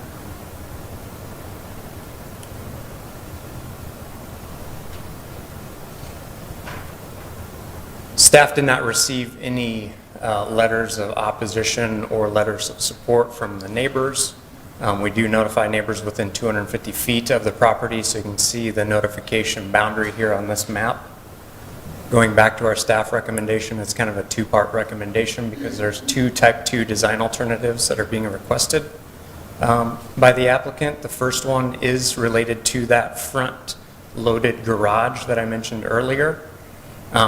As I showed in the pictures and as I mentioned, staff feels that the house style is appropriate for the neighborhood and the neighborhood context. So we are recommending approval for the first type 2 design alternative for that front loaded garage. The second type 2 design alternative that's being requested is waiver of the sidewalk requirement. The process for sidewalk requirements, whenever we have a builder that is requesting that waiver not to build the sidewalk, I do consult with Corey, who is here at the early session. We review the recommendations out of MOVE DSM. We specifically look at what priority level has been designated for the block for sidewalk installation. This section of Broad Street is identified as a priority 1 sidewalk area, so it is the highest level of sidewalk. So with that, staff is recommending denial of the sidewalk waiver. I can give you a little bit more information from Corey that I received.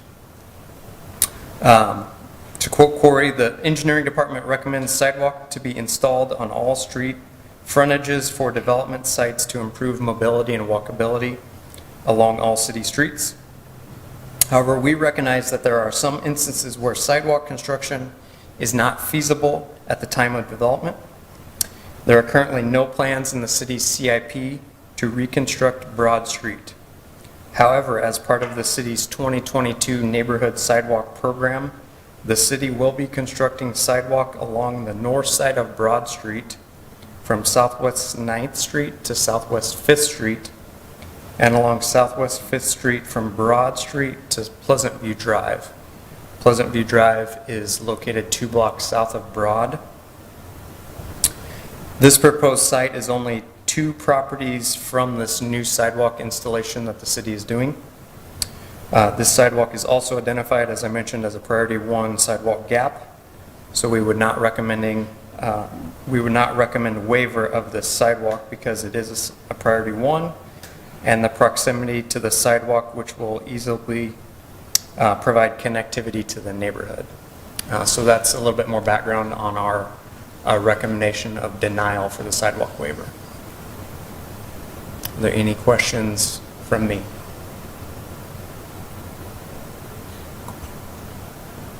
Kyle, just to make sure I have the right location here. This location is a few blocks away from Park Avenue Elementary School. Is that right?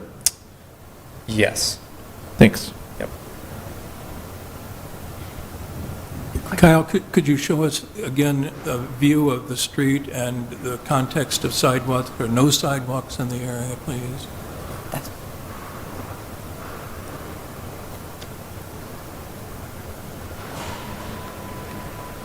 This is the best map that I have that would show any sidewalk network. Some of the property lines in blue kind of covering up where, you know, a traditional sidewalk may be located. So it's kind of hard to see from this aerial. I do see a little bit of sidewalk a block south on Virginia, kind of in the lower left part of the map here. That sidewalk that Corey mentioned that is to be installed would be along Southwest 5th Street here, down another block past Virginia down to Pleasant View. And then there would also be sidewalk installed on the north side of Broad from Southwest 5th Street here, west all the way to Southwest 9th Street. So you can see the subject property in yellow is just, like Corey mentioned, 2 lots in from Southwest 5th. So it is in somewhat close proximity to that new sidewalk that will be going in this summer. I drove down that street today. The only sidewalk that I saw on Broad Street, I think, was around 606. It was a short segment in front of a duplex. I'm not sure that that's visible on this map. So you're saying that the plan is to put in a sidewalk on the north side of Broad Street, but this parcel is on the south side, correct? Correct. Okay. Also along 5th Street, there'd be a sidewalk too. Correct. So what is the schedule of that installation? It's a 2022 program, so it'll be this construction season, I'm guessing sometime this summer. At whose expense will that new sidewalk be built? That's probably a question that the applicant can answer. Well, the city constructed sidewalk is a city project, city funding. But obviously, the developer would be building it, and that'd be incorporated into their development costs. I mean, on this specific site, it would be constructed by Madden. And they can probably give you a lineal foot cost, that's market rate right now for sidewalk. Are there any side issues, like topography or trees or anything preventing that sidewalk from going in? Not that I noticed. There was a little bit of a grade. You can kind of see the cross grade here with the street profile. It does kind of trend upward as you get further into the lot, past the right-of-way line. But you can see that tree that's existing is set back outside of the right-of-way. Just to clarify, the house design looks like it almost exactly mimics all the other houses on this street, number one. And number two, the sidewalk issue looks exactly like one we had last session. It looks exactly like the guidance documentation provided to us. It looks like if we're going to be consistent, and also the house you're talking about is literally one house outside of the view of this map. It's the next one on the line there, just so it's right there. And there are sidewalks on the back of it has sidewalks, right? So I mean, it seems like we would be very inconsistent, given your view, to go against staff recommendation on this one. Am I missing anything there? No, that's correct. Okay. Are there any more questions for staff? Oh, sorry. Go ahead, Justin. Can you tell me the plans on Broad Street again for the sidewalk? Because it looks like there's one on 606, 604, a dual use, not dual use, but a duplex. Yeah, I think that's the sidewalk segment that you mentioned, Abby, I think that's just a block west on the south side. Okay. And the city plans to put sidewalks on Broad Street for sure this year? On the north side of Broad Street. Okay. So that would be opposite of 606, is that correct? Correct. Okay. And then Southwest 5th as well? Yes, Southwest 6 would get sidewalk for 2 blocks from Broad Street down to East Pleasant View. Sorry, 5th or 6th, sorry? Southwest 5th Street. Okay. And both sides, or say that again? Yeah. Okay.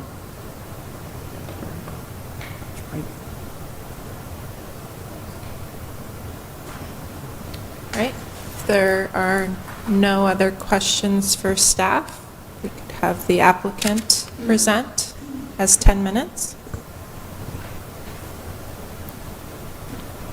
Good evening. Thank you for your time. So the first item, Kyle's recommended approval of the house type. The 3 houses to the east. Sorry to interrupt. Can you tell us your name and your address, please? Sorry. Michael Madden with Madden Construction. Office address is 5909 Grand Avenue. So as I was saying, the 3 houses to the east look exactly like what we're proposing. Actually ended up designing a house to look just like them because it fit really well, gave a lot of good square footage, created a backyard while also getting the garage requirement, which we've pushed back against ever since this new zoning was created. So I believe that fits in line. As far as the sidewalk, I sent Tyler a couple pictures of the site right at the property line looking east and west. I believe on the east side it is feasible to put a sidewalk. On the west side there's just too much slope. To realistically put a sidewalk in, one would have to put a retaining wall in or go into the neighbor's property 15 feet to reshape it to allow for a sidewalk. I don't know if we can go back through some of the pictures of looking west at 420 Broad.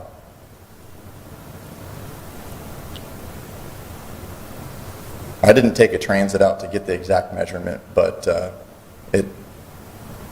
based on just walking that multiple times, I'd say from the curb to the property line, it probably rises up about 3 feet on that west property line.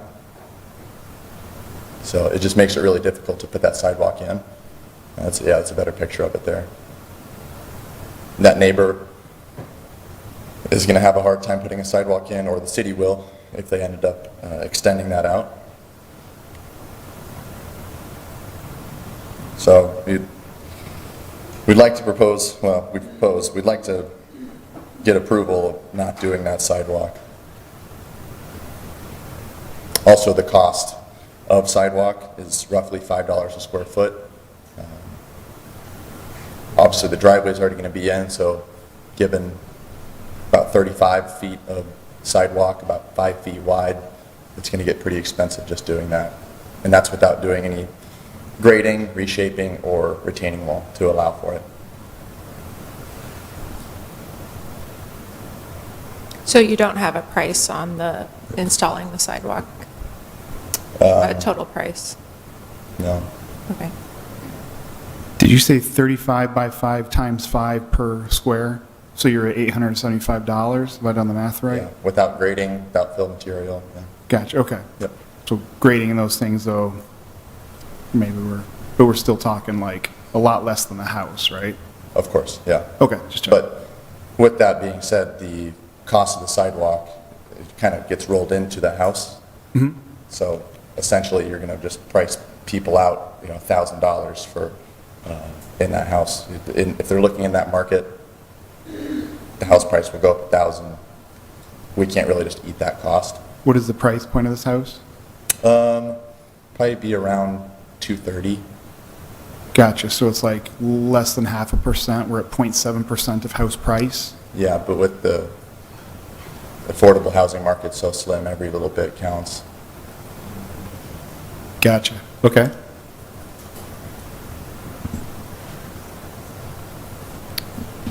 Any more questions for the applicant from the commission? Okay, thank you. If there is anyone here who would like to speak in support of this project, you may come forward now. If there is anyone who would like to speak in opposition or neutral to this project, you may come forward. Okay, seeing none, I will close the public hearing and open it up to the commission for discussion and motions.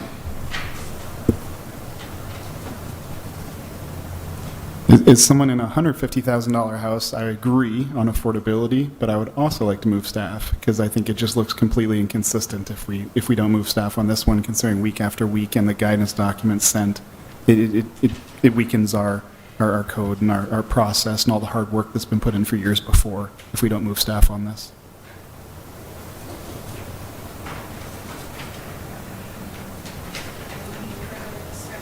Oh, any further discussion from the commission members? Otherwise, I just have oh, a go quick ahead. point that, again, going back to the process that we have established for a sidewalk waiver, we went through all of that, set priorities, provided staff with the authority to do this in the times that it made sense to do so, and the times that didn't make sense to do so, we have to see those. So I'm gonna back up Chris on this one, because we have a process now in place. We're trying to avoid all of these requests that we were having before. And as another reminder, the south side is the area of town that's in most need of sidewalks. So that's my point. Okay. Chris, did you have a formal motion then, right? Oh yeah, please, I'd like to move staff. Okay. The motion is to move staff. If all those in favor, raise your right hand, please. Okay. Against? Okay. All right.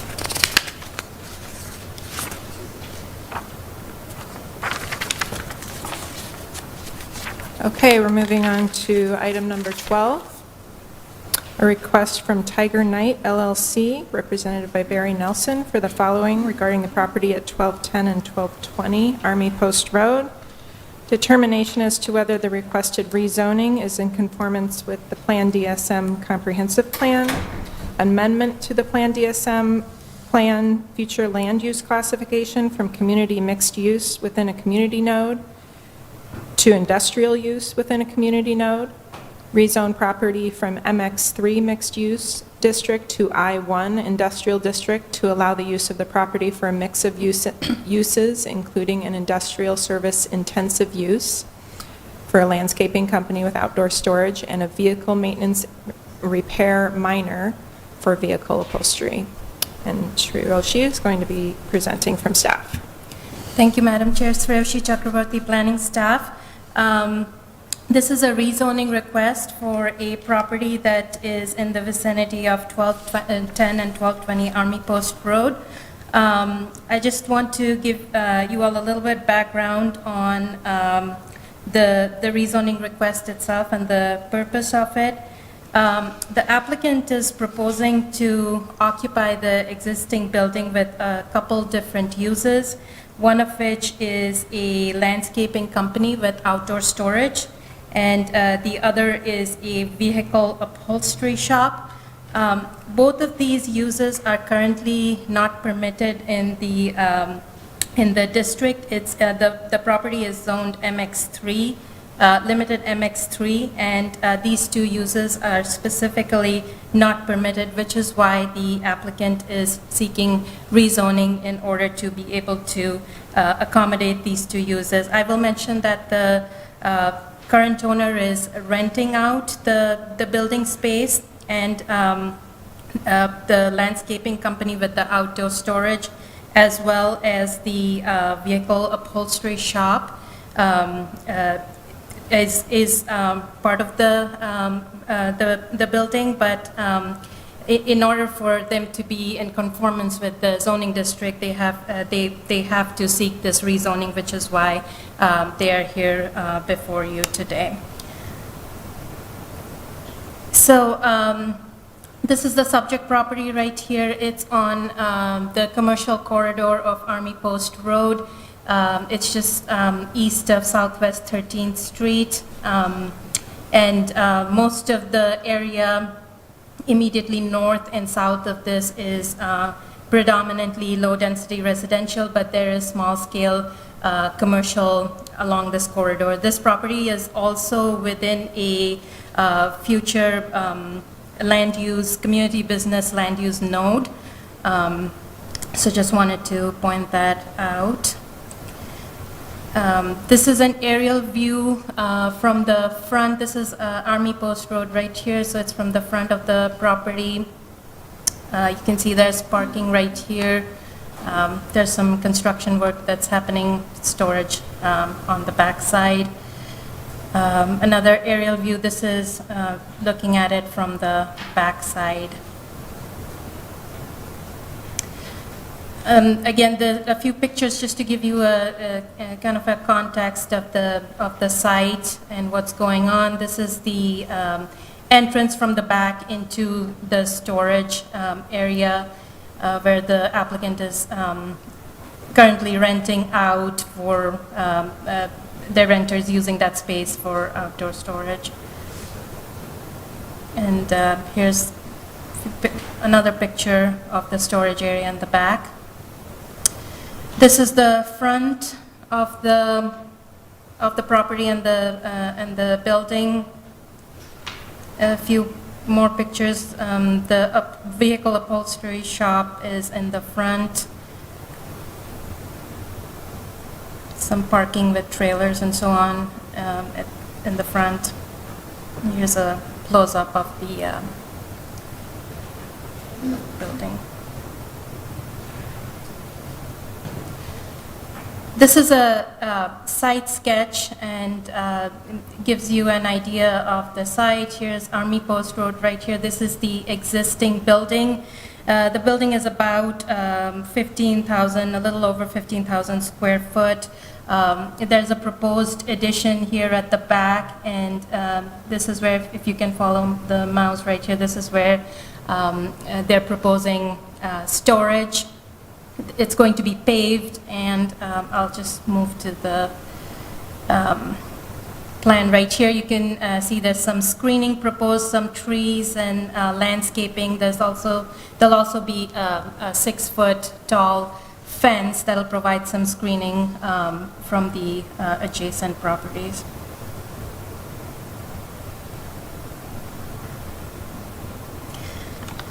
As you may have seen in the staff report, we provided some zoning history regarding this particular property. The applicant has come before to seek rezoning of the property a few times.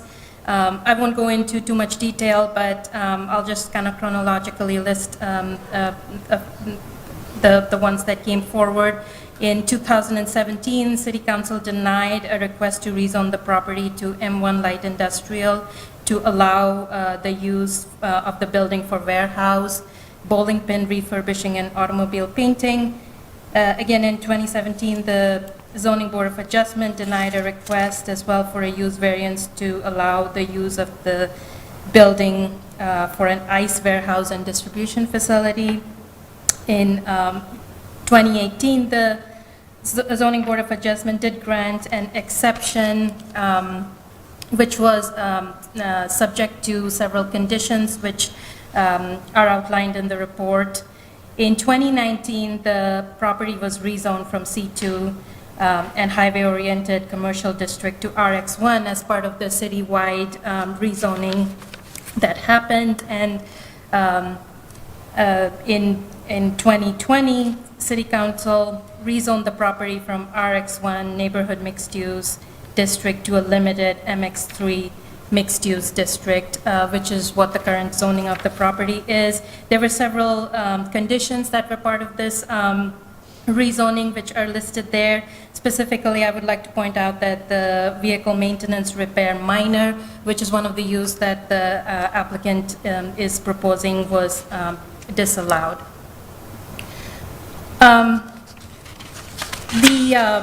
The proposed rezoning request requires that the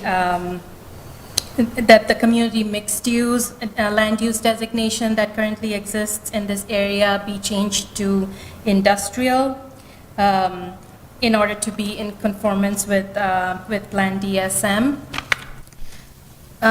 Staff thinks that industrial uses should be located in areas in the city which are designated for these type of uses. As you saw, this property is located along Army Post in an area that is mostly small-scale commercial, uses along the corridor, and if you go a little further north and south, it's low-density residential. So rezoning the property to industrial could have significant negative impact on the adjacent landowners in the residential area. So staff is not supportive of the rezoning request. Should the rezoning be denied, the applicant does have the option to seek a use variance from the Zoning Board of Adjustment within a year of such a denial. Therefore, staff is recommending denial of the two requests of amending the Plan DSM, future land use, designation from community mixed use to industrial, as well as the rezoning request from MX3 mixed use district to I1 industrial district, since it's not in conformance with the existing Plan DSM future land use designation. So that's all I have. If you have any questions, I'll be happy to take them at this time. I did want to share the consent map. We received some comment cards back. We got 3 comment cards in opposition. We got a couple in support. I will point out that this property to the east is owned by the applicant. And these are the specific comment cards. I'll stop here for a second for you to read those.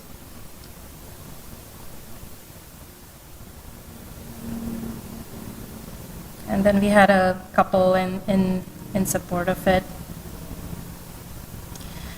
Finally, we got a couple emails.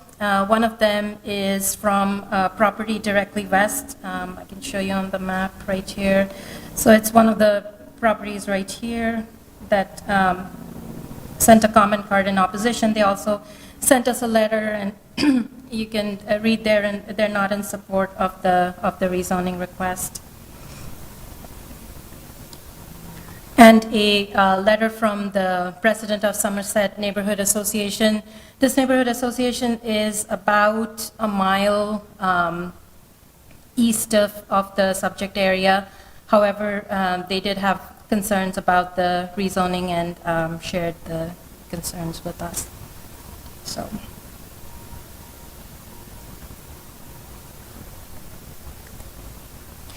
That if you have any questions, I'll be happy to take them. Question. I hadn't seen the letter from the neighborhood association, and I couldn't read what they were saying. Could you give us a synopsis of their opinion, please? Yeah, I'll just... Yeah, go ahead and zoom in. That Yeah. will let them... Yep. I think the synopsis is that they're opposed. Yeah. In summary, they had similar concerns to what staff had, that the industrial use would have a negative impact on the adjacent residential areas and not compatible with the uses. To make sure I'm clear on the jargon piece, though, because this is one of those where industrial really doesn't make any sense. If we go industrial on this one, it's completely out of line with our plan, with many of the other decisions we've made on this. Their best cost-effective opportunity or pathway for these businesses that exist is to go through an alternative use, which requires our denial here. Is that right? So in order for them to have access to this use in some way that isn't industrial, which this isn't an industrial place, we would have to deny to give them that opportunity. Is that right? Yeah, the denial offers them an opportunity to go to the Board of Adjustment to seek approval for the specific use that they are proposing. Yeah, and that's, we had a circumstance, Chris, you're probably thinking of from a month or two ago, on Armory Post, not too far from here, there's kind of a similar situation with regard to an industrial use and discussion about how it didn't match up with the future land use map. The other thing that I did want to point out, I don't know if Shreyoshi, you want to go in the staff report to where the zoning history is, but the existing zoning conditions that the applicant agreed to in 2020, I believe, Shreyoshi, you indicated that one of the uses that they've installed since 2020 actually does not comply with the zoning conditions that they agreed to in writing. They also, if you go to the zoning conditions 2 and 3, they've not, keep scrolling down. So these are the zoning conditions that limit use of the site. And if you look at next page, please. Number 2 and 3, where they were supposed to prepare a site plan and bring the site into conformance, they have not followed through with that either. Yeah, so I wasn't trying to ignore the fact that it seems like the actions of the property currently are out of step with what the neighbors want. They also are out of step with what we've approved. It seems like an alternative use would be difficult to get, given this history, but an industrial seems like that would just sort of be a bad idea for us because we enshrine an area that makes no sense, but the best opportunity for them would be to deny and give them the chance to actually argue the case elsewhere. Is that correct summary? Okay. Also, with the conditional use approval, it would not require an amendment of the land use plan. So one of the concerns that we have is that the industrial land use is not appropriate for this area, so that land use amendment will not be required. Okay, thank you. If the applicant is here, they have 10 minutes to present. Please state your name and address.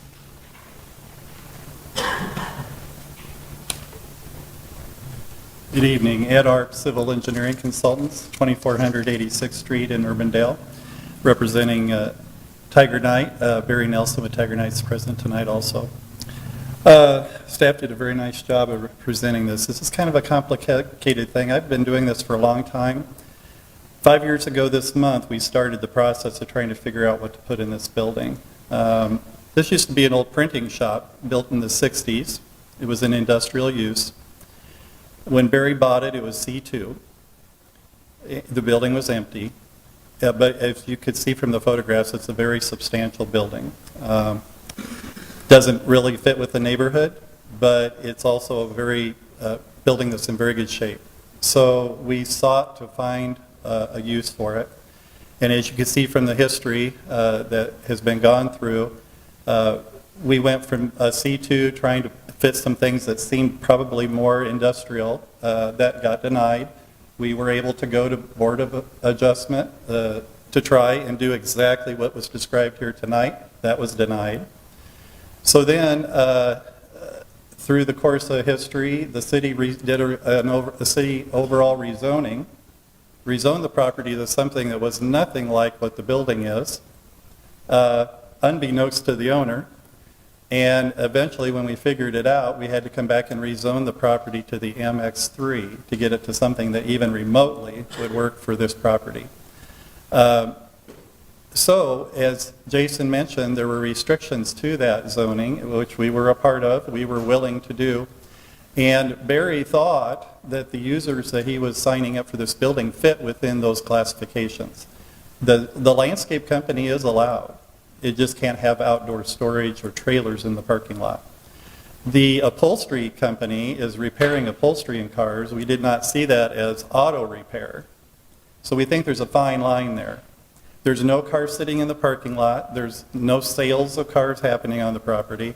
These are all things that we were told we were restricted from, and we were more than happy to do that. So now we're to a point where zoning code enforcement came around and started to scrutinize what was going on in the building, and those users have been in there for a couple of years. And telling us that basically we've got to go back through a rezoning to make these uses applicable. We don't want to rezone it, but that was the recommendation. The recommendation was I-1, industrial of all things, not something that we were looking for. So we're at this little bit of a rock between a hard place. What do we do? We feel like we're doing what we were told to do with the MX3, but now we're cutting, we're splitting hairs on this. There's really, the landscape company, all they do is park trailers at night and then they leave in the morning. Those aren't there during the day. No one parks cars there at night. If there's a car parked there, it's because there's workers there working during the day. All the cars are licensed. There's nobody trying to sell a car from the lot. The upholstery company brings the cars into the building and works on them. There's not a storage area out there for cars that they're working on. So we have prepared a site plan. It was shown tonight, but we also have an approved site plan where he was able to put on an addition on the back of the building. Then the next step was to come back with a further site plan, which we prepared probably 2 years ago. Then COVID hit, and now we're back trying to get some of this stuff squared away. So to make a long story short, we're a little bit frustrated. We're trying to figure out why the uses we thought were allowed aren't allowed. We're afraid that if we go to the Zoning Board of Adjustment, it'll be the same thing that happened last time. We'll be denied. We're done with that action then. You can't go back. So in our minds, we just would like to know what classification we would be in to have these uses. I think it's unfair, the cards you would read and any of the responses you got from the neighborhood, no one came to our neighborhood meeting except for one gentleman that's here tonight. All the responses act as if we're going to build an industrial facility. I think that's unfair. The building's been there since 1960. The uses have been there for 2 years. No one's complained about the uses. So it's a little bit disingenuous to look at what the neighborhood responses have been, because they're acting as if we're trying to turn this into an industrial facility. So I've been doing this for over 40 years. I'm a little bit frustrated. I present all over the metro, and I can't figure out what the proper process really should be to get Barry back in compliance with the city. We thought we were doing it correctly, but we're told we have to do something different. I'd like some discussion. I'd like to know what you all think. We're not trying to build something. We're just trying to utilize the facility along Army Post Road. Barry actually owns the lot to the east. That you've made aware of that. He's cleaned that up. He's gotten users in that. This property actually went all the way back to West Street originally. It was commercial all the way back. We rezoned that to residential. He's put a house on it. So he's being a good neighbor along West Street. So we're kind of like thinking we don't know what to do next. And I don't think it's fair to say you can't use the building. I think there's something that should work in that building that fits that type of architecture. It's not going to be cute shops, boutique shops or anything. So I don't mean to be a downer, but we're just needing a little help. So I appreciate any discussion you guys could have with us. Oh, I threw this picture, and I don't know, can you guys flip to the camera? Really, I just threw this up here because this is the actual outdoor storage area that we're asking for. It wouldn't be seen from the street. It actually backs to the lot that Barry owns and is probably going to live on. And it would have the proper screening and everything like that. So it's kind of the next step from the site plan that we've already had approved, which required that to be paved. So now we think that would make a good spot for outdoor storage. And I'd be happy to answer any questions that you might have. Yes, Justin?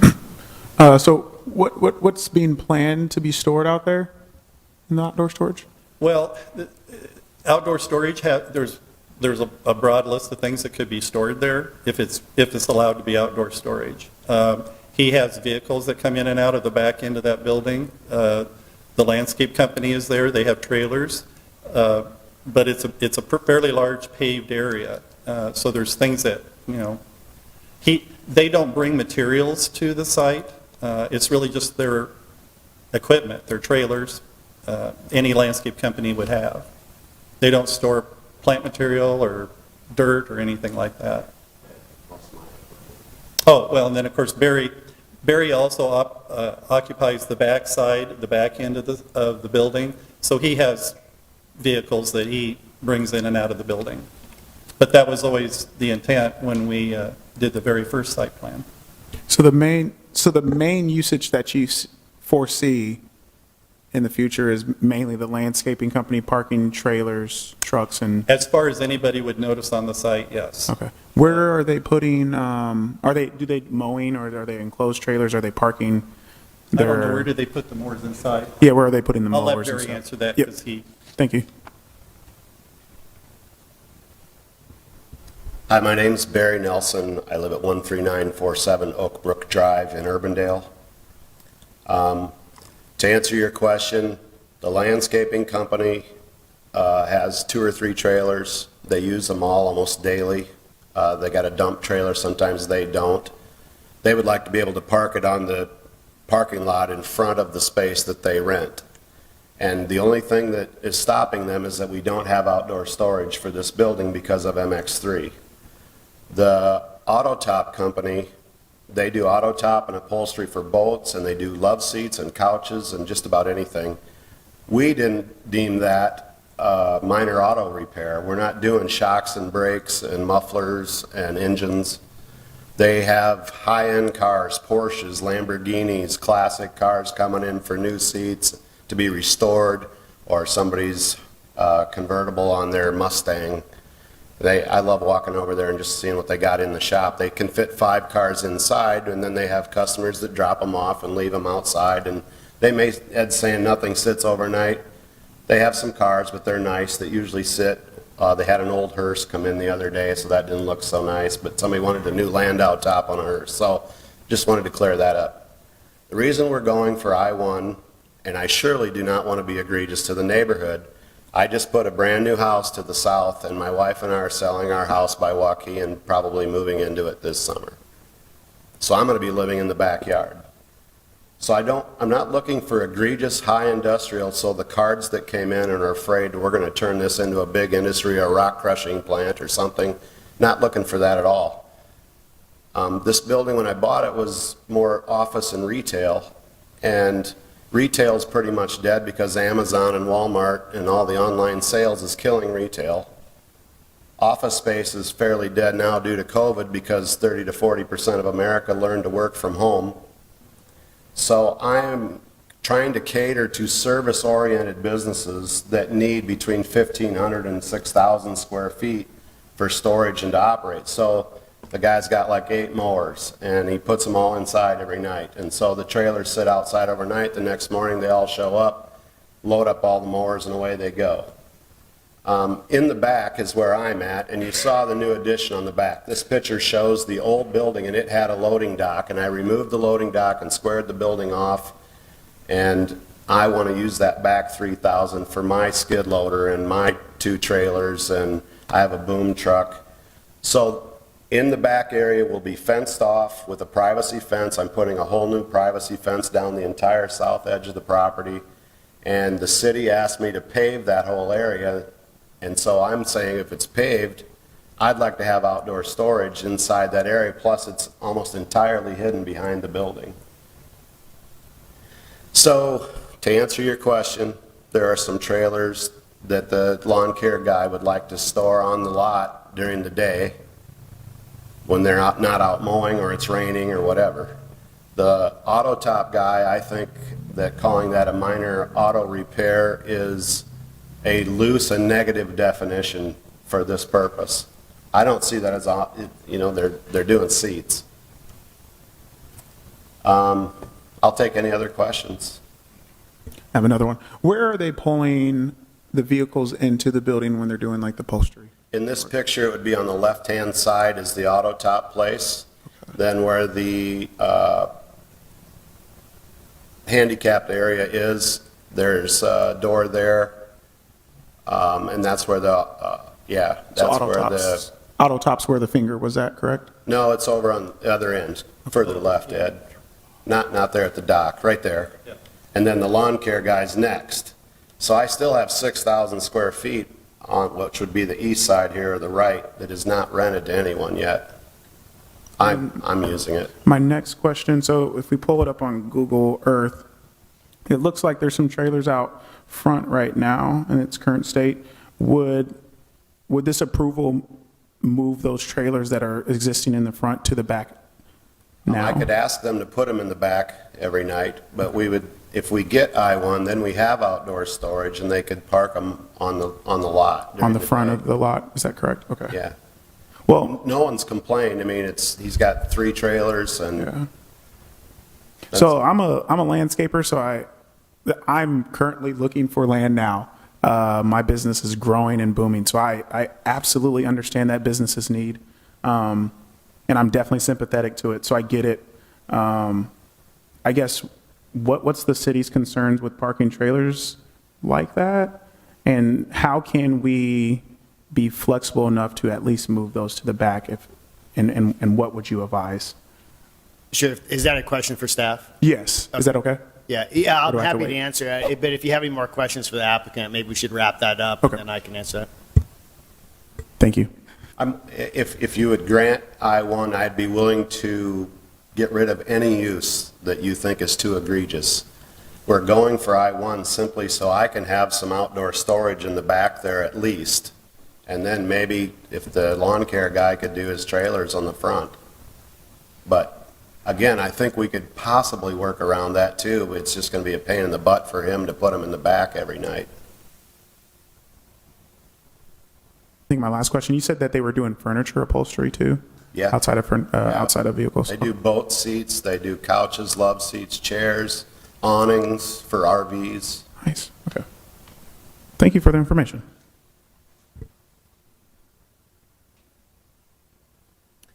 There are no other questions for the applicant. The only guy that showed up to our meeting is here. Would you like to speak? Yeah. And give them your opinion? First, yeah, wait. Okay, sorry. That's all right. First, we'll ask for speakers who would like to speak in support of this project. They can have 5 minutes to speak. Please state your name and address when you come up to the podium. I'm Scott Westerkamp, 1116 Army Post Road. I represent the church that borders their property. I went to their meeting last Wednesday, and they showed me what they were doing and what they were trying to do, and I told them, I said, hey, what you're doing, the trailers doesn't bother us, the Iowa Auto Top doesn't bother us. I was in the automotive business for 40 years. I know what they do. They I says, the only problem you'll have from us is if you want to put a bar or a strip club or something in the building, then we'll have a problem. But I'm all for him. Hopefully, you guys can work something out to where he's able to use his building for the tenants he has and help that area to prosper. Thank you. Thank you. If there's anybody here who would like to speak in opposition or neutral on this project, may come forward. Seeing none, I will close the public hearing and open it up to the commission for discussion and motions. And I'll go ahead and answer the question. So, in the outdoor store, first I want to clarify, and I think this is kind of part of your question and part of the applicant's question about what is driving the I-1 zoning. And I do want to clarify that it's the outdoor storage component of the businesses that he's discussing is what needs the I-1 zoning. The challenge with the auto upholstery business is that that could be allowed in the MX3 district, but in 2020, when it was rezoned, that was one of the uses that was agreed to be prohibited. So, there's a couple of different things. If you isolated the outdoor storage, the focus would be more about, does that zoning condition, does that particular use make sense, the upholstery, because it is allowed in MX3 if the zoning conditions were amended. From the thing to remember, and this goes back to kind of what we were talking about a little bit earlier, and Chris alluded to this, to rezone this to an industrial zoning district, we need to amend the future land use map and designate this property as for industrial use. And if you look at the map, if you take kind of a zoomed out approach and you look at the future land use map, and I don't know if, I don't want to take up too much time, but we could pull it up. This is not a part of town where we have any industrial designations. We actually had an applicant just a couple months ago, I think prior to you being appointed, that had a similar request, not that to do industrial, had these same discussions, and just, it's not a place to do industrial type zoning from our perspective. The applicant would have the ability to go to the Board of Adjustment to allow outdoor storage as a use variance if the rezoning is denied. I know that that's more process and uncertainty at this point for them. But that is a process that allows you to look at unique circumstance, unique buildings, settings, those kinds of things that really, the thing about changing the zoning and amending the future land use map is that runs with the property in perpetuity. It's a kind of a very long-term decision to be making, and really, I respect the short-term issues the applicant has, but from a just big city, long-term thinking, that's the challenge we have as staff. I think the upholstery thing maybe is, after hearing, maybe that is kind of a separate, kind of secondary. And if that was the only part of what the applicant's request was, we would have just advised them to just seek rezoning to lift that specific condition. But because they wanted the outdoor storage, that's why this had to be notified and set up for industrial zoning. So they could possibly take off the outdoor storage and still readjust for the upholstery? They could amend their request to like a limited, to MX3 that just, I don't know if we can go back to the document camera. I don't know if that zone, the staff report's still up.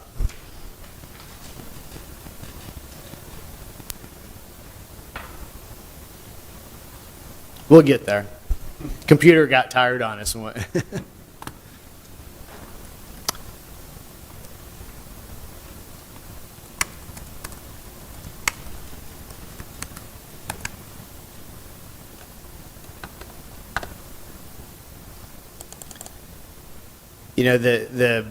Okay, so you see that list there at the bottom? Those are prohibited uses on the property currently. And so sometimes we'll have zoning requests that are actually just to amend the list of, list of conditions, previously approved zoning conditions. So you could, this proposal could be amended to allow for vehicle maintenance repair minor like strike that last part of, that could be, that, if you just did that, you would allow that use, and you wouldn't have to change the overall zoning to I-1. It's, and again, just to reiterate, it's really just outdoor storage that's driving the I-1.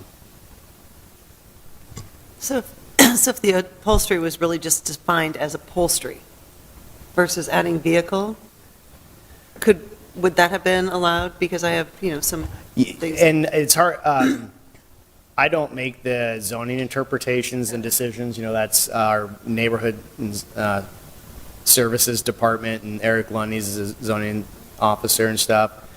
I guess I think what I would suggest is, if you want us to look a little closer at that part of the project, I would recommend we continue the item and visit with the applicant and Eric. But I think what I can tell you is that when we come back, staff will we will still not be supporting I-1 zoning, but it's potential that we might feel comfortable doing something else. But I don't know that that gets the applicant where they want to be. So they might want to just, move forward, so. Businessman, entrepreneur, my only worry is I don't want to put this man out of business. So I would at least like to learn to see how we can figure out the upholstery, because it sounds like it's just chairs, where they're unbolting chairs from a vehicle and putting fabric on it. And the vehicle has to be there because the customer's not going to do that. The landscaping, I mean, I'd err on what the city says on that, but yeah, it's chairs. Can I ask a question, Jason? Yeah. What's the definition of outdoor storage? It's the, we can pull up the code, but it's, it's trailers, it's equipment, it's product. Is it vehicles? It's not a standard vehicle. That'd be that's Okay. parked. I mean, if you get into heavy equipment, there's a gray line. When does storage not become outdoor? If it's in the building? So. I mean, well, being a little facetious, but can a roof go over it, but it's still an outdoor space? Yeah, I mean, it would have, I believe our ordinance has a definition of what a building is, it's like sided and enclosed. So that would still Could technically. be a building, really. Yeah, it really needs to be in a, sided roof building.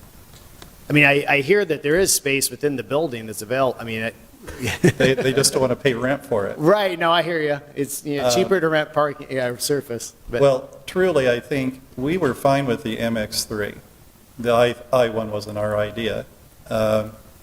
It's just this storage element that we've got to Sure. figure out. But do you want to continue it and talk a little more, or do you want, or not? I think so. That's really the reason I came tonight, and you guys have had a very good discussion. In fact, you're one of the better commissions to do this. So I think, oh yeah, can he say one more thing? Sure. Sorry. Can you go back to the camera? So in the back there, where he's got the 3,000 square feet or whatever, part of the code that I agreed to for the site plan was to pave that 3,400 square feet. Just because it's inside the fence, I couldn't put any rock down, nothing. So I'm sitting and I asked, well, if I have to pave that and I can't use it, and they're saying, well, it's access to the building. Well, I only need a 20-foot wide path to the two overhead doors that are on that east end of the back new part. I don't understand why the code says I have to pave it and then says, well, no, you can't use it. We can't speak to that tonight. I mean, I'm not sure what the background of the history on the pavement, but if you're willing to meet with staff, continue your item and meet, there might be something that, short of outdoor storage and I-1 zoning, that staff could support. I would, go ahead. Would you like to make I would move to continue this. Okay. Yeah, I think where we're at is I'm caught between asking for some outdoor storage on MX3 or getting I-1 and eliminating a whole hell of a lot of uses. Okay. We'll go ahead and vote. I just want to clarify what we're voting on. We're pushing to continue so that the request can come back as an MX3 with outdoor storage, is that right? I think the move to continue is just so that they can discuss it with staff more. Yeah, I just have Bert, some concerns that we could continue it and then we'll get an I-1 request again that will likely not be supported.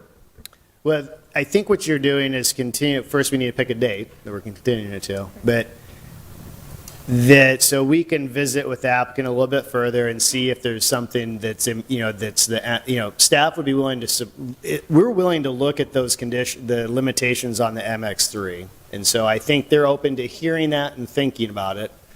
But I can't guarantee you that we won't be back here, that they may still decide after contemplating it that they really need the I-1. So, but I'm willing to talk about it a little bit more and help them think through their options. I don't know, Bert, what do you think is 2 weeks, a month, you think?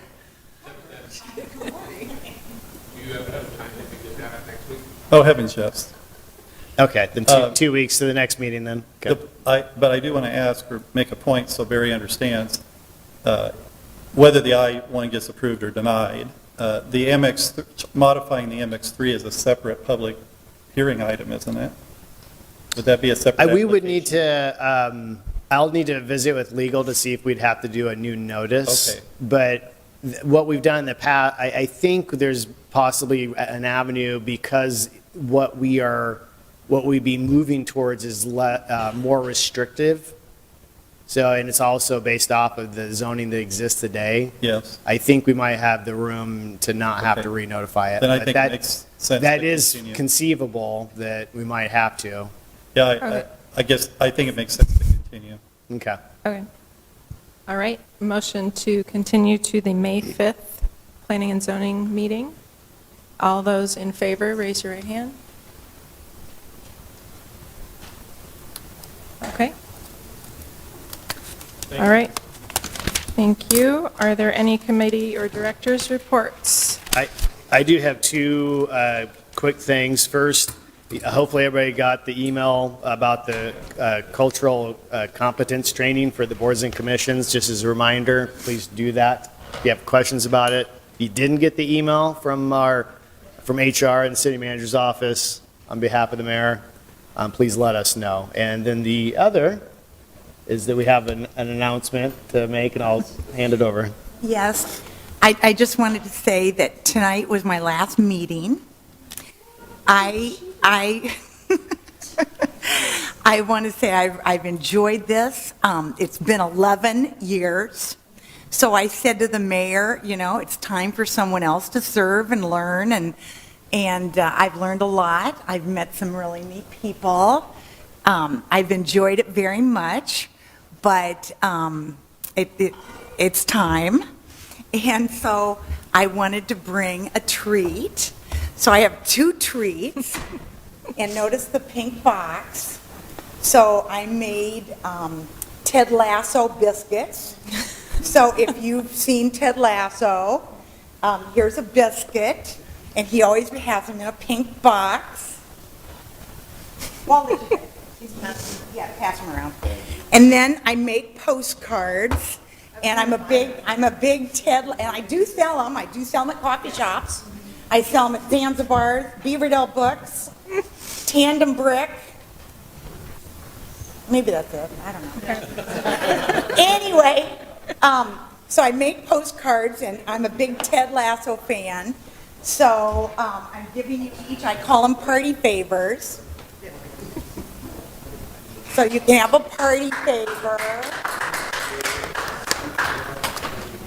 And thank you very much.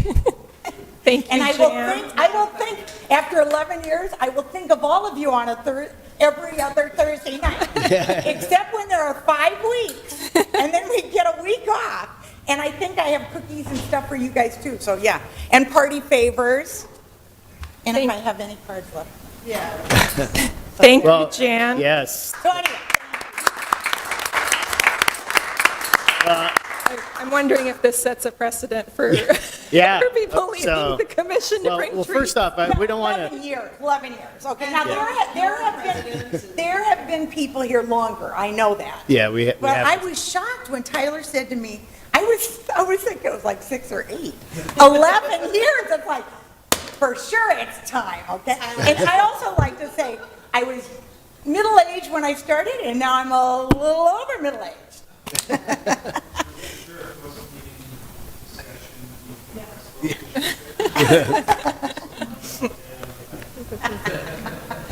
So anyway. Well, just on behalf of staff, I just want to thank you, Jan, for your time and service and dedication, and your 11 years. Wow, it goes by really fast. It does go by fast. So, thank you But very I think when I started, do you remember there was a man, Dan? Dan Flaherty, the chair? Yes, he Yeah. had been the chair for like, I don't know, 18 years or something. For a long time, yeah. For a long time, yeah. Greg was my long time. Yeah, and Greg too, yeah. So anyway, thank you very much. It's nice to see new people on this, and now there'll be another one. The mayor is on it, and he said he's, I'm not sure who it is. Okay. All right, well, let's All adjourn, right. and then you Okay, guys yep. can chat. We'll adjourn. Yeah. Oh, he was introduced last? Yeah, well, why- You just weren't here, Will. That's Justin Lewis, Justin, our yeah. commissioner. But I was gonna say, I haven't actually met Justin either, because I've been out of office, so I was gonna come over and shake your hand here once we got wrapped up. Yeah, we adjourned.